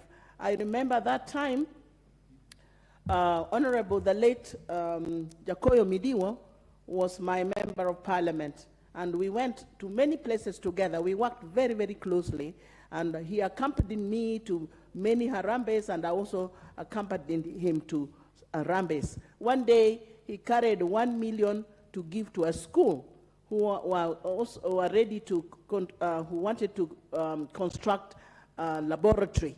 I never had any money on me. I had only 10,000 from my pocket, and I looked so out of place when my colleague Midiwo contributed 1 million, and here I was with with only 10,000. People started wondering, are you not members of Parliament together? How come your money, your contribution is so little compared to your colleague Jacoyo Midiwo? It was difficult to explain, but I looked totally embarrassed because my money was far too little compared to what Jacoyo Midiwo was contributing. And that can tell you that if a member of Parliament does not have any fund to control or to make use of in the community, that member of Parliament has a difficult time to convince the community that he or she is a good leader capable of representing them. When GAF came into 2016, we started seeing the light of day. And we have actually worked very hard as women with this little money. So it needs to be entrenched in the Constitution, because as it is right now, it is really within, it's within a Ministry of Youth and Gender, but anybody can remove it when they want it. It is not safe where it is. So I really support that it must be there. And for this, the position of senators, they don't seem to be visible in the community because they have nothing to offer to people. People don't know what role that the senators play because they are no longer, they don't have CDF, they don't have any kind of fund. So their visibility is minimal. And that's why we have every justification that these funds must be introduced to senators so that they too can be seen to be working, they can use the money for oversight, and they will be more visible that way. Right now, their position is a bit precarious, they are not easily recognized, and people really don't know what their roles are. For us to empower each other as members of Parliament, each member of parliament should have something to work with, something to control, something to use for development in the community. Wananchi out there don't judge you that you can talk in parliament. They judge you with the project that you implement to them. And so funds are very, very important, and whatever fund we agree on, whether it is CDF, whether it is NGAF, or funds for senators, this must be safeguarded and this must be entrenched in the Constitution. My last point is just on the issue of cabinet ministers coming into parliament to answer questions. They still do come even without this constitution amended. They come not in parliament, but in our committees during budget-making process. We always invite them to come over, and they do come. Sometimes they don't come. They are also a total disappointment in some cases, where they don't turn up, they don't send any reason, and they can only send their representatives. If you bring them into parliament here to answer questions, challenges are going to be there, and we need to be prepared for that. Will they take all the time answering questions, and we will never pass any bills here? They may occupy too much of our time. And the other point I fear is that committees where they should be answering questions will have no role to play. They will be rendered irrelevant at the committee level. The committees will not have much to do because they will be coming inside parliament or at the plenary to answer questions. The next issue is it a BBI issue? Can it be clearly explained? If it is BBI, let's implement it let's go along the way and implement what BBI requires, or what we really had proposed in the BBI, because it is neither BBI nor anything else. It's not so clear as to how it is.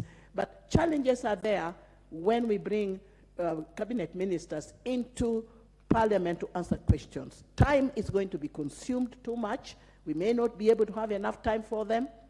The right time is within a committee, as it is right now. So my view right now is that I cannot think that it is a practical thing. It is challenging. It has to be reviewed very, very seriously for us to conclude that it is the right way to go. Otherwise, thank you for giving me this opportunity. I support the motion. Honorable Joseph Cherorot.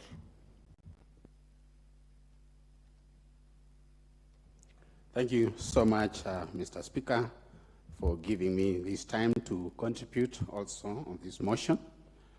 First of all, Mr. Speaker, let me take time to congratulate our women, because this was Women's International Day, especially our African women who take a lot of time to fend for their children, and also they take a lot of time also to do the house chores. And this one, Mr. Speaker, we give them credit, and I treat them as our heroines. So congratulations to our women because of what they do, and also especially our women in this house who have been participating in the motions, and also they have taken much time also to contribute even for the bills, and also to make sure that they represent their constituencies. Mr. Speaker, we talked a lot about this motion, about the Constitution amendment, and I want to say that in our 2010 Constitution, Mr. Speaker, you remember those days is that we passed the Constitution 2010 while it had some issues, and we used to talk about 20%. So, and I think the Constitution of 2010, Mr. Speaker, we consider the Bill of Rights, and that is why when we have a challenge with the gays and even this LGBTQ that came out the other day, it is because of the Constitution. Mr. Speaker, this amendment that has been brought, I want to say that I support, because it will help us, especially the gender rule, which has been a thorn in flesh in this House, Mr. Speaker. It has taken more time, and our women, especially, they have been fighting for it. And I want to say, Mr. Speaker, I'm grateful that even His Excellency the President is the one who is pushing for this. And as we know, Mr. Speaker, the other day he talked about when we had the International Women's Day celebration, and he mentioned and he said before the end of the year we'll make sure that we fulfill, especially this issue of the gender rule in our country and even in the parliament, Mr. Speaker. Mr. Speaker, I think also another thing is about this issue of the CSS coming to the House, Mr. Speaker, to answer questions. This one I can say I support it 100% because, Mr. Speaker, the CSS are the executive, and in most cases, you find that even through the committees, if we do through the committees, the House committees, Mr. Speaker, it is like having a bureaucracy, and it will take my time to sort out issues that are there and even questions which pertains actually the executive. On the issue of these funds, Mr. Speaker, the NGCDF, it has been, there's been a lot of problem, and I know it has even derailed the progress and even the development in our country. We have these activists who have been going to court, and Mr. Speaker, when we have it in the Constitution, if it is entrenched in the Constitution, that fund would be protected. Same thing with the GAF and that one of the new proposed Senate oversight money, Mr. Speaker. So I want to say that this one actually will help us, especially to deliver service as members of Parliament.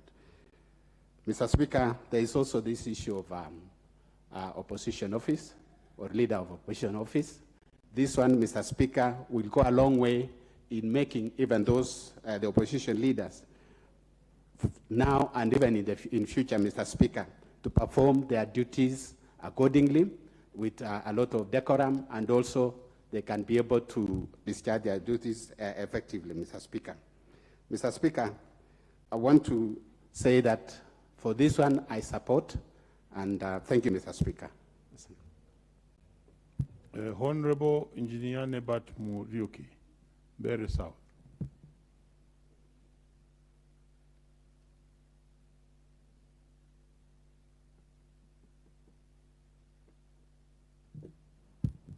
Try the next microphone just close to you. It's already lit. Thank you, Mr. Speaker, for giving me this opportunity to contribute in this very important motion. Before I do that, Mr. Speaker, I want to join my colleagues in congratulating and thanking the women of this country during this International Women's Day. In particular, Mr. Speaker, I want to recognize the women of Mbeere South, the constituency which I represent, because of the hard work which they do. Mr. Speaker, sir, Mbeere South is a semi-arid constituency, and especially at this time when the country is experiencing one of the worst droughts in history, the women of Mbeere South have to wake up very early in the morning and make many kilometers, some up to 20 kilometers, to look for water for their family. They have also to feed those families. Mr. Speaker, sir, I really thank and congratulate those women. A family in Mbeere South without a woman is our only family. They can easily go without water, they can go without food. But by the grace of God, the women are strong and they are supporting their families. Mr. Speaker, sir, even as I end that, I do request that these women be supported to feed their families through the relief food. On this motion, Mr. Speaker, sir, I really support it. When we talk of elected leaders in this country, whether you are a member of parliament, a women rep, a senator, the people we represent, they don't make the difference. To them, they are voted in, they are best people, and they expect Order, support. Honorable Member, why are you crossing the floor of Parliament? Just go back and do the correct thing, please. That's not how you treat the House. Very well, then come back. You may proceed, Honorable Member, on the floor. Thank you, Mr. Speaker, sir. I thought it was directed to me. No. Thank you.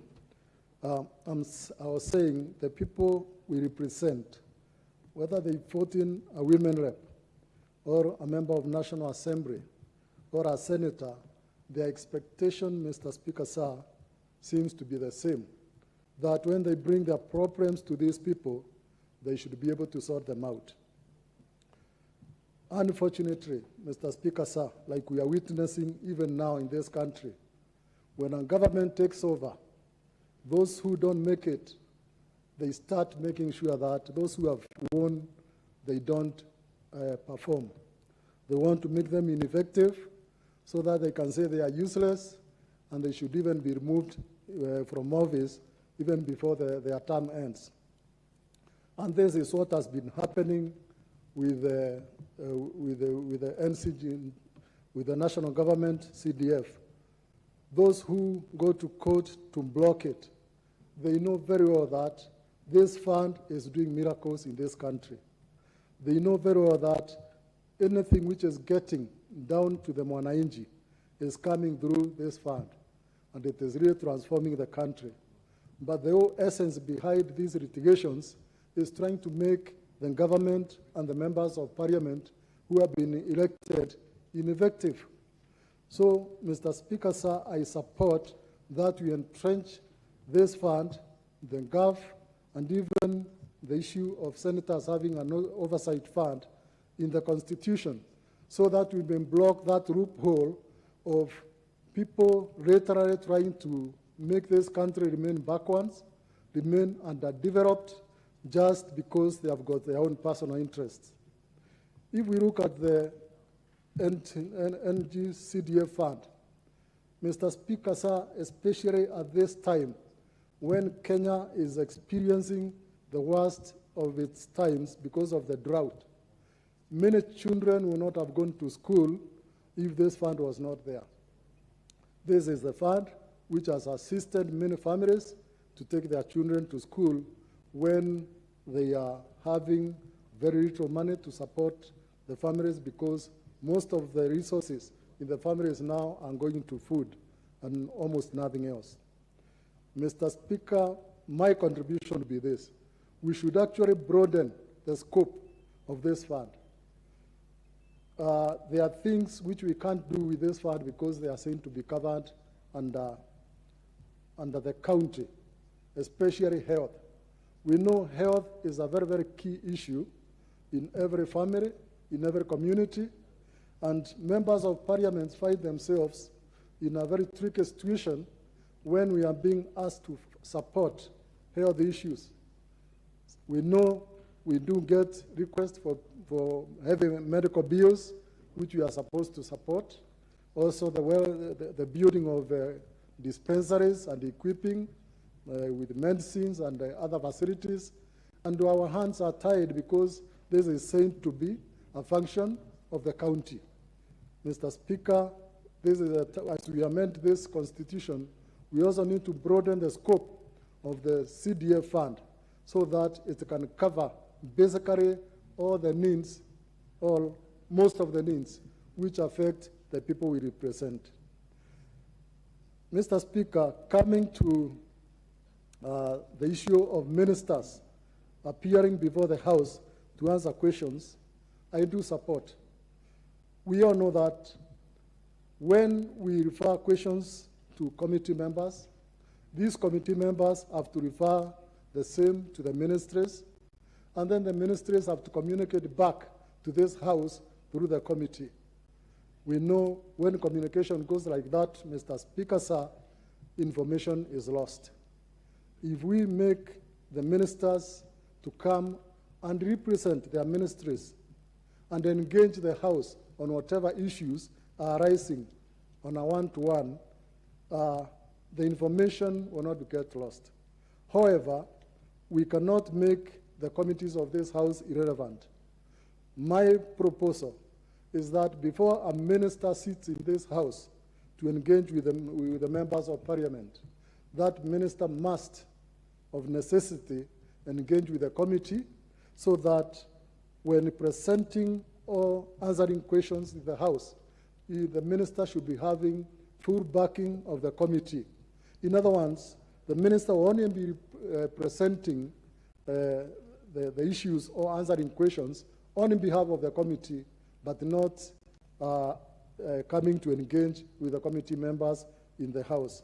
The committee members should be coming to support the minister, being fully aware of what is being presented in this House. And so I support, but with a rider that the ministers must engage fully with the committee before even appearing into this House.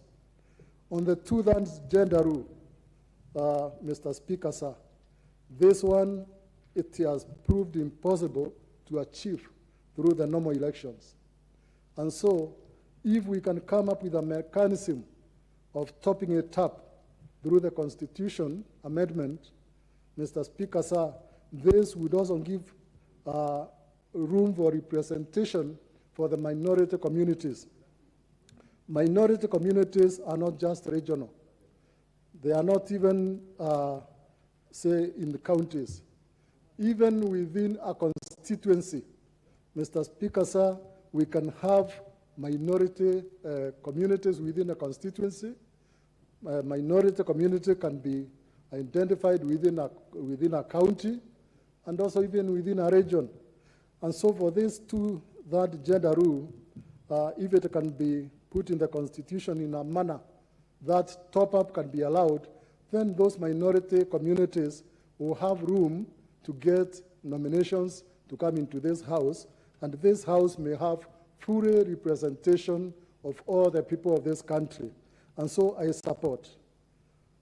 Mr. Speaker, sir, regarding the Leader of Opposition, I support the creation of that office in this House so that the opposition may do their business right in the House instead of doing it in the streets. If that had been allowed, Mr. Speaker, sir, the mass action we are talking about or we are hearing about will not be spoken out there. It would have been spoken right in this House and discussed and see what are the pros and cons of having mass action at this particular.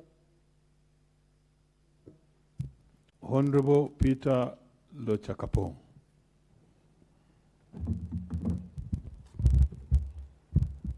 Thank you, Honorable Speaker, for this chance and the opportunity to add my voice to this motion. On the onset, I want to wish all the women of Kenya a happy Women's Day.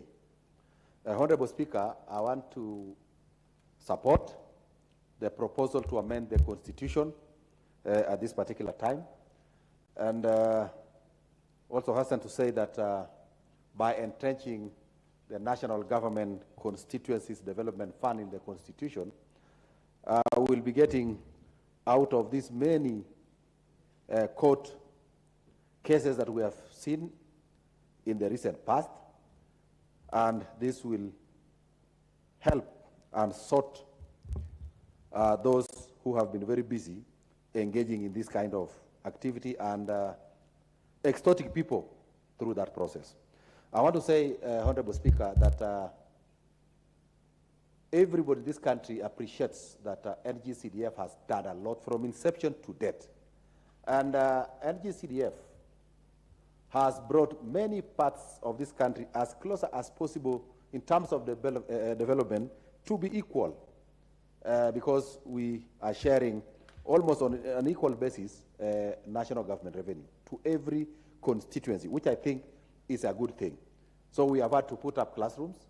We have also had to put up security installations in terms of police posts, police houses, chief's offices, that has enabled our administrators at the lower level to perform their work well, because CDF has constructed for them offices. So I want to say that ensuring that we move on with CDF without any interference from any quarter is a good idea. So I want to say that is very good. I also want to say that entrenching again the national government affirmative action in the Constitution is also a welcome move. And just like the CDF, I think CAF is also doing a very good work within our constituencies, within our counties, and within our areas. Now, the Senate Oversight Fund, I think this will enable the senators to oversight resources that are sent from the national government to counties without being compromised. As it is now, chances are, to a big extent, and because of limitation of resources, the senators are not able to effectively oversight whatever resources may or has been appropriated to counties. So by creating an oversight fund for senators, I think they will be empowered, they will be facilitated, and they will have no excuse while oversighting whatever resources the counties will be receiving. So I think this is a good idea, and I support that. Honorable Speaker, we have attempted on very many occasions to pass the two-thirds gender principle in this House. And on all those occasions, we have not succeeded. So now that there is a proposal to amend the Constitution so that we can effectively achieve the two-thirds through a proposed formula, I think this is a welcome idea, and we are now going to sort out what we have not been able to sort out for very many years. Probably for the last maybe 10 years, we have not been able to sort out this, and therefore it is important that all of us support this proposal so that we achieve the two-thirds gender rule in this House. Changing of the standing orders so that we have cabinet secretaries come and answer questions that are of concern or affecting the people of Kenya, I think is also a good idea. Many times when cabinet secretaries appear before committees, they just answer the question as is presented to them. Any follow-up questions, sometimes they may not be prepared to answer them. And I want to say, Honorable Speaker, that by the mere fact that cabinet secretaries will know that they are appearing before this House will make them prepare adequately and will ensure that each cabinet secretary knows so much about his ministry, so that should there be follow-up questions, that cabinet secretary should be more than prepared to answer them appropriately while in this House. Many times when committee chairs are taken to task over matters in terms of follow-up questions on questions that have been raised in this House, they have never been able to answer them, and they will always require time, that let them be given time as they consult. But this time now, when the cabinet secretary, him or herself, will be here, I think some of these things will be addressed on the floor of this House and almost immediately. So I want to say, I think that's a very good idea. And that also, Honorable Speaker, tells you how much this government is willing to be accountable to the people of Kenya. By the cabinet secretaries appearing here, the government that has nothing to fear in terms of being accountable to the people of this republic. And I think that's something that is welcome. Finally, Honorable Speaker, the proposal to create the office of leader of official opposition, I think is a good thing. So that this office is facilitated, is financed through public funds. And therefore, whenever the official opposition leader would want to undertake programs, projects, or even do anything, we know where we can find him. So that it's not now like the current situation now, where you may not really know even if you wanted to engage, where would you find him? And I want to believe that now that that office will be facilitated and will be financed through public funds, it will again be more accountable, because the people of Kenya will again demand for accountability from that office. Because any office that is enjoying the benefits of being financed through public resources must also be accountable. So I think we will make that office of leader of official opposition to be a bit even more accountable to the people of Kenya, and to keep the government in place, in check, which is a good thing. I think we require that so that everybody is on their toes and everybody does or do what is required of them. So, Honorable Speaker, with that, I support this motion. Thank you very much. Okay. Honorable Charo Kazungu is in the house. Thank you, Mr. Speaker, for giving me this opportunity to contribute to this motion. But before that, I also join my colleagues in wishing the women of Kenya a happy International Women's Day. And a special mention goes to the women of Ganze, who are very hardworking, and they have borne the brunt of all the hard life that they're experiencing in Ganze because of the high levels of poverty there and also the effects of the current drought. The women of Ganze are very resilient because they wake up every morning, walk long distances to look for water. They do all kinds of manual jobs to fend for their families. In all this, they have remained courageous, they have remained resilient, and they have maintained decorum. So a special mention goes out to them as they celebrate this International Women's Day. Coming back to the motion, I want to support this motion because it has come in at a very timely, or it has come in very timely. CDF has done a lot of wonders in the constituencies. There are a lot of projects that have been done and completed through the CDF. And as my colleagues have said, many regions in this country have been brought to par because of this fund. But there are many busybodies out there who have all this time fought this fund. And I think they are doing this for their own selfish benefits. So the fund has remained very vulnerable, and it's high time as Parliament that we entrench it in the Constitution so that we can cushion it from this kind of busybodies.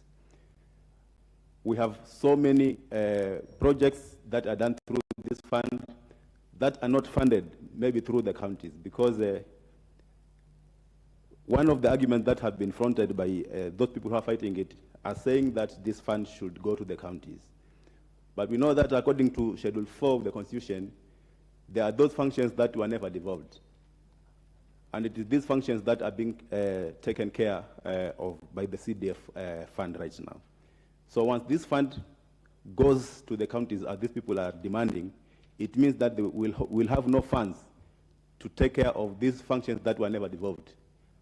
Like in the education sector, counties only fund the pre-primary education. But primary school all the way to tertiary institutions, these are funded by, this can be funded through the CDF. We have seen a lot of students also benefiting out of the CDF through the bursary, the CDF bursaries. In an area like Ganze, where I come from, where the poverty levels are very high, majority of the people there depend on CDF bursaries to take their kids to school. So once this is removed, then it means many people are not going to access education. So I support the idea that this fund needs to be entrenched in the Constitution so that we can protect it for posterity. Again, the issue of NGAF, the National Government Affirmative Action Fund, I think this is a fund that has brought a lot of dignity also to the office of the Women Rep. Because I remember this is an office that used to be ridiculed by a lot of people, and there were some that were saying it is like women reps are flower girls of the MPs and the governors, but there's nothing that they are doing. So having this kitty to take care of the functions of the Women Rep office, I think it is also a timely thing to do so that the women also can be able to deliver services to the Wananchi going forward. The Senate Oversight Fund I also support, and I support it because having worked in the counties before I joined Parliament, I know that there is need for Senate to oversight what is happening in the counties. Many a times the senators depend or they serve at the mercy of the governors to provide oversight. And I'm not intending to impute any improper motives, but it is very easy for the governors maybe to compromise the senators, and as a result, maybe not be able to provide oversight as they are required. But if they have a fund of their own, they can come up with their own programs without involving the governors. They can be able to visit these counties and follow up on the monies that were sent there by the national government. And in doing so, I think it is going to bring a lot of value to the monies that are sent there, because I know governors, once they know that senators can come there without relying on them for maybe facilitation and other things, then I think a lot of good work is going to happen at the counties, and this will be beneficial to this country. On the issue of cabinet secretary coming to the floor of the House to answer questions, I think this is also a very good idea, because as it is right now, it is the committee chairman who take responsibility of answering questions in this House.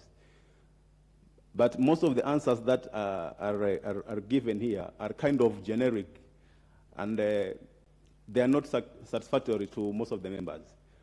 But again, the members, they have no avenue to ask further questions, because it will take maybe another 2-3 weeks for them to get an answer to a supplementary question. But once these cabinet secretaries come to this House, then I think because they will be prepared enough for the questions, they're going to give satisfactory answers. And if there are any questions or follow-up questions that are going to come up from the members, it will be easy for the CS to maybe to give those answers as well. So I support the idea that these CSs need to come to the House to answer questions from the MPs. On the issue of gender role, this has been an elusive issue in this House. I think there has been many attempts by this House to crack this rule, but it has not been. They have not been able to do it. And now I think this amendment gives a formula on how to achieve the 2/3 gender rule in the House. And it's not like beginning here in this House, because I know in the counties it has happened. We have been having gender top-ups in the counties. So I think we can also do it here, so that we can once and for all get a solution to this kind of a problem. The only issue here, maybe it's a complication that has been brought about by the Supreme Court when they allowed the issue of LGQ. So you see now they kind of redefine the issue of gender once that rule is approved in this country, and I think this is the reason why we need this parliament to refuse the ruling by the Supreme Court. It is because now they have kind of redefined the word gender, because we used to know gender as either male or female.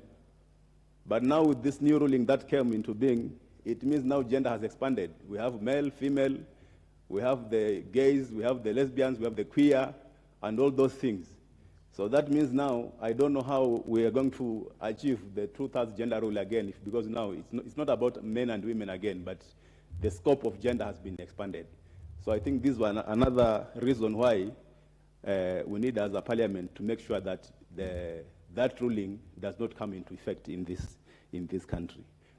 Finally, on the issue of the office of the opposition, I want also to support that.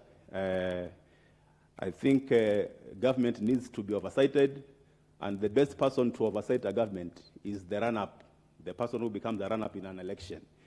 So once this person is facilitated using government funds, I know he's going to keep the government in power in toes, and this good for the running of the country, because it will provide enough oversight, and this is going to be of benefit to the people of the country at large. Thank you, Mr. Speaker. Hon John Kiragu, Member of Parliament, Limuru.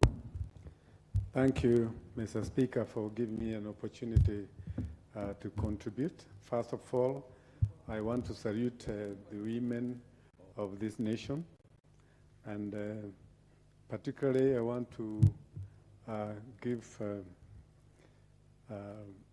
my honor to my mom and my wife and to my 2 daughters, and also not to forget the great women of Limuru who are the major engine of development in our constituency. I will not also not forget the 2 ladies, First Lady and Second Lady, who have led this nation into times of prayers. And as a God-fearing nation, we know that the God will come through for us, even at a time like this. Mr. Speaker, I would like to start by saying that I would like to support this motion, particularly on this Women's Day. On the matter of gender rule, I would like to support and to say that it is about time that we finalize on this matter. This issue has been there for some time, and the President has provided a very simple formula of how we can achieve this. And I think the women of this nation really need to be supported in this matter. We know their contribution. We know how important the women have been in this nation, and we also need to have the rule achieved, particularly in this House. Mr. Speaker, I rise also to support the anchoring through our Constitution, the FAD and national government CDF, the GAF, and Senate oversight. Mr. Speaker, as a person who have been in this parliament before, in the 11th parliament, I saw what CDF can do. During that time, about 5 years, we in Limuru, we were able to establish 5 secular schools in areas that transition to high school was a very difficult thing. We know that the challenges are there for improving education, improving security, and this fund helps a lot in solving this matter. But Mr. Speaker, we know not everybody has been happy of the fact that this national government CDF works, it is practical, it achieves results. People have been fighting. We know that there are people who are anti-development, people who are jealous, people who think that the poor should not have an opportunity to move themselves up. But this fund has helped this nation to particularly pick those people who are at the bottom of the economic ladder to move themselves up and be people who will contribute a lot in this country.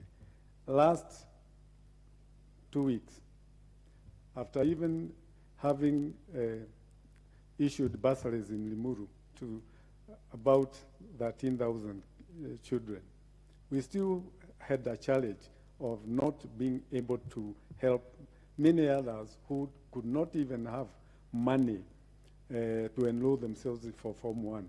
And Mr. Speaker, I had to organize a marathon to raise more funds. And you know, through this marathon, we were able to take another 50 kids who are at home. It pains me a lot to hear people who say, just because that this thing is not in, the fund is not in the Constitution, it is not good. Mr. Speaker, it should be put in the Constitution so that those enemies of the poor people, they will have nothing else to hinge the argument on. So, Mr. Speaker, I also support the fund for GAF because we know that it will help also on matter of dealing with the special needs and also reaching out to the very people that we want to help, those people who are not as well off like others. And for the Senate, Mr. Speaker, I think it is good that there is an oversight fund so that the senators can be able to oversight what the senators do on the ground. Mr. Speaker, if you go around in most of the counties, to be honest, most of what you see is the projects from the national government CDF. And the Senate would help to also push the governor so that more money for development is seen on the ground. Mr. Speaker, I also stand to support the elevation of the standing order to allow the cabinet to come to the floor of this House. We know that this will help us in the House to get good answers to the questions that we raised through the committees. We know that it will be a time for us also to evaluate the performance of the cabinet as it comes to answer the questions. We know that most of the answers given through the committees, sometimes they are not serious because they know that the cabinet secretaries may not appear sometimes to the members of the committee. But for those selective questions that the House will find necessary for the cabinet secretary to come and answer on this floor, Mr. Speaker, it will help us be able to provide better oversight. Mr. Speaker, there is the issue of the office of the leader of the opposition. I think it's a good idea. I think anybody who will serve in the opposition will be facilitated. They will have a research team to be able to address the issues that they need to bring up to the government.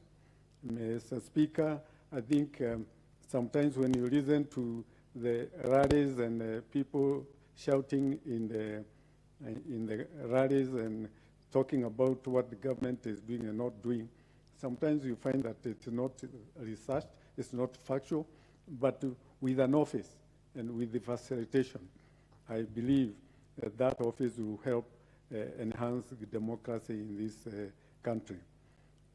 Mr. Speaker, I want to thank you for giving me the opportunity.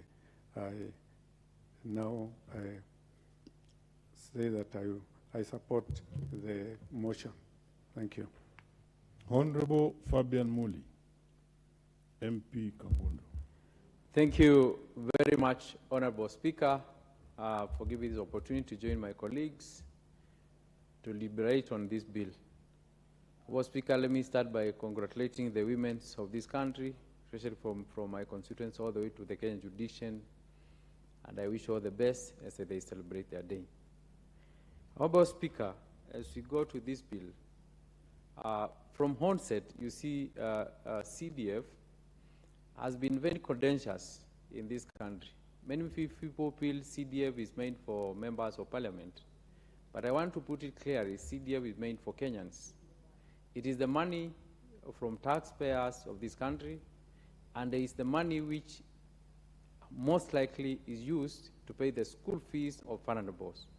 If you see from 203 Act of CDF, the CDF was getting 2.5. The CDF grow up to 206 Act, which we are getting 3.5. In 2013 Act, that is the Act which have been contested in the court. That's why you see now our president look it like a good idea for it to be in the Constitution. The CDF today is the money which, when we go to campaign, we give value to people, things we promise. If you see any political seat, either MCA, governor, MP, senators, people expect a value of the vote they did. The CDF is the money which has been used by members of parliament to give people's value. If you check the document how it's organized, you get there is money for administration within the constitution, that is the security. You get there is money for sports, for the constituency. You get there is money for environment. There is money for infrastructure, for education. But also, Honorable Speaker, we need to remember the church. We need to consider in CDF maybe 0.5% we consider religion. We can put religion maybe to go to church or mosque. I'm saying that because CDF is function for the Kenyan community. So people should not feel that a CDF is made for members of parliament. And that's why I stand here and say that it is very important the CDF to be haggard in the constitution, and the whole that vote should be mentioned. If the vote for administration, vote for environment, vote for health, for security, we should mention the amount which goes as per the policy document of the schedule of the CDF. And I support the proposal from our president, what he has said. Our Speaker, there is another bill for opposition leader to be haggard, to be considered in some funding and his program. Our Speaker, we need to understand this. It is very important to oppose, but we need to oppose objectively. We don't need just to say that I'm opposing you because I was competing with you. In this country, we need to grow a democracy which is progressive. If today you are doing the right thing, I support you. If you are doing the wrong thing, I oppose you. And that's what we call ideological thinking in terms of democracy. In today's, we can say that the other team, Azimio, they got almost 5 million votes. These people need an office. The people who voted that line need an office somewhere where they can be heard. Their cry can be seen. Every Kenyan who is in the office, who is not in the office, need to enjoy the right of this jurisdiction. So that's why we are saying an office of opposition leader should have funds. And I'm going to challenge also the people in Azimio. They should not feel like this fund is made for them. This fund is made for the person who becomes number 2 in election or presidential election. And most likely this bill may become in practice after 2027. And I'm sure our party, GDDP, will be number 2. So I might be actually campaigning for money for my party. So I'm not seeing them, they will be number 2 anymore. I know we'll be number 1, I know they won't be number 2. So they should not feel that we are making money for them. We are making money for Kenyans who are contesting for presidential seats. There is the one who come number 1, there is the one who come number 2, and the one who come number 3. So we are talking about number 2. We are not specific, this group will come. Because also we party leaders, we are also willing to challenge to come number 1 or number 2. So we need, when we come number 2, we need to have mobilization funds. We need to meet our supporters. We need to oversight the government. And we need also to show the move of democracy of this country. The other thing which we need to move as a country in terms of election and understanding. We should not be thinking about most likely I want to put speaker on this house. This house we have majority leader and a minority leader. This house has no opposition leader. As much as we are going to make this bill, we have to consider how this house need to be organized. So you must consider the standing orders. The standing orders, you need to consider that maybe to put majority leader to be the leader in the government and then opposition leader to be sitting in this house. Because I don't see how now we are going to facilitate somebody in our office somewhere who is leading other guys in the house when he's not leading them inside the house. So we need to consider in our standing orders, we need to consider opposition leader, not only to be coming to address the house the 1 year, but to give him an opportunity somewhere to be sitting in this house. Also on the issues of putting the cabinet secretary to be coming to this house, not only thinking cabinet secretary to come into this house, if you see what has happened recently, the members of parliament, they have given opportunity to serve as cabinet secretaries. Now, we have pushed these people to resign their office, given IBC a lot of time, and their voters' ground to go again to vote for other leaders. We need to consider a member of parliament or a senator can be a cabinet secretary. Because if they are coming in the house, you just come in the house to be asked the question. What is that idea which, if today I remember the question instead of giving to write and tell you to come back, if I remember the question, when you're in the house, I can keep you asking. So I'm thinking as we go for this bill, I support this bill the way it come. But I'm thinking the way it is, because we might end up doing constitutional review on some of this bill proposed, we need to consider members of parliament and senates to be cabinet secretaries. Instead of you appoint, you get a member of parliament to become a cabinet secretary, then again you tell the constitution to go for election, you start putting IBC to spend a lot of money. People in the constitution, you spend their time telling to go to vote. Also, the president has shown a goodwill, a hope to our senators. If you see a senator is somebody who is leading a whole count, many cases like Machakos count, we have 9 constituencies. This person will close all the logistics to campaign. All the logistics, it promotes people's, I can build a class, I can build a cooperative society, and so support this direction. But when it comes to do it as no funds, So that's why we need to consider to give value in that seat of Senate. That house need to be given value, at least. When a senator is closing in between, can say that I can give you bursary, I can do this. So we need to consider that value within the senators. Not forgetting that today is a Women's Day.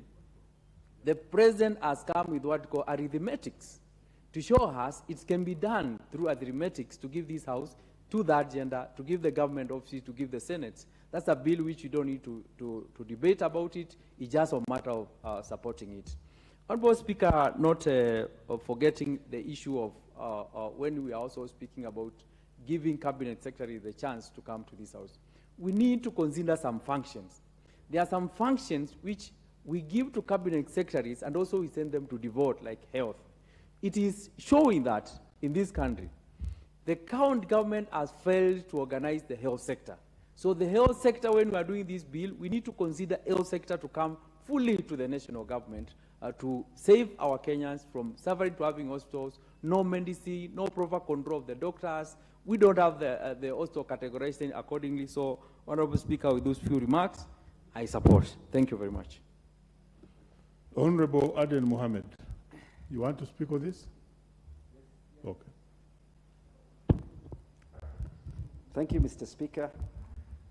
Let me join my colleagues also in wishing our ladies and our women on this International Women's Day week, wishing them well and saying that we support you and we are with you in all your endeavors. Mr. Speaker, on the issue of the two-thirds gender rule, I think that is a no-brainer. Our Constitution has already ordained that we should have the two-thirds gender rule. That we haven't done up to today is an indictment on this Parliament and on this National Assembly. The Supreme Court in the last session has even said that this House is unconstitutional. So it is a high time, and they had written to, had asked the President actually to resolve it. So it is the high time that as a National Assembly and as Parliament, we pass the two-thirds gender rule and we allow at least each gender to be represented either in two-thirds or a third. So I urge my colleagues, both in the National Assembly and in the Senate, to pass this rule. The Senate, I don't think they have that problem, but our constitutional amendment, let us pass this gender rule. As far as the leader of the opposition is concerned, I think it is something up for debate that we do Honorable have... Dagala, what's your point of order?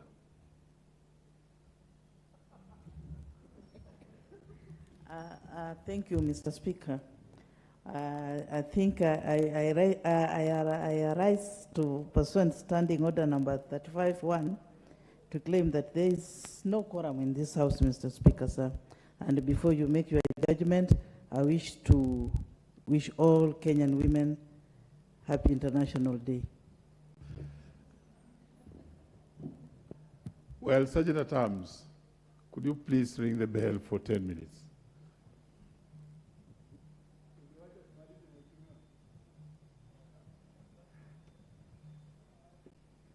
Mr. Speaker, should I proceed or I wait for the bell? Please wait.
Honorable members, the bell has been rung for 10 minutes, and I can confirm that there's no quorum in the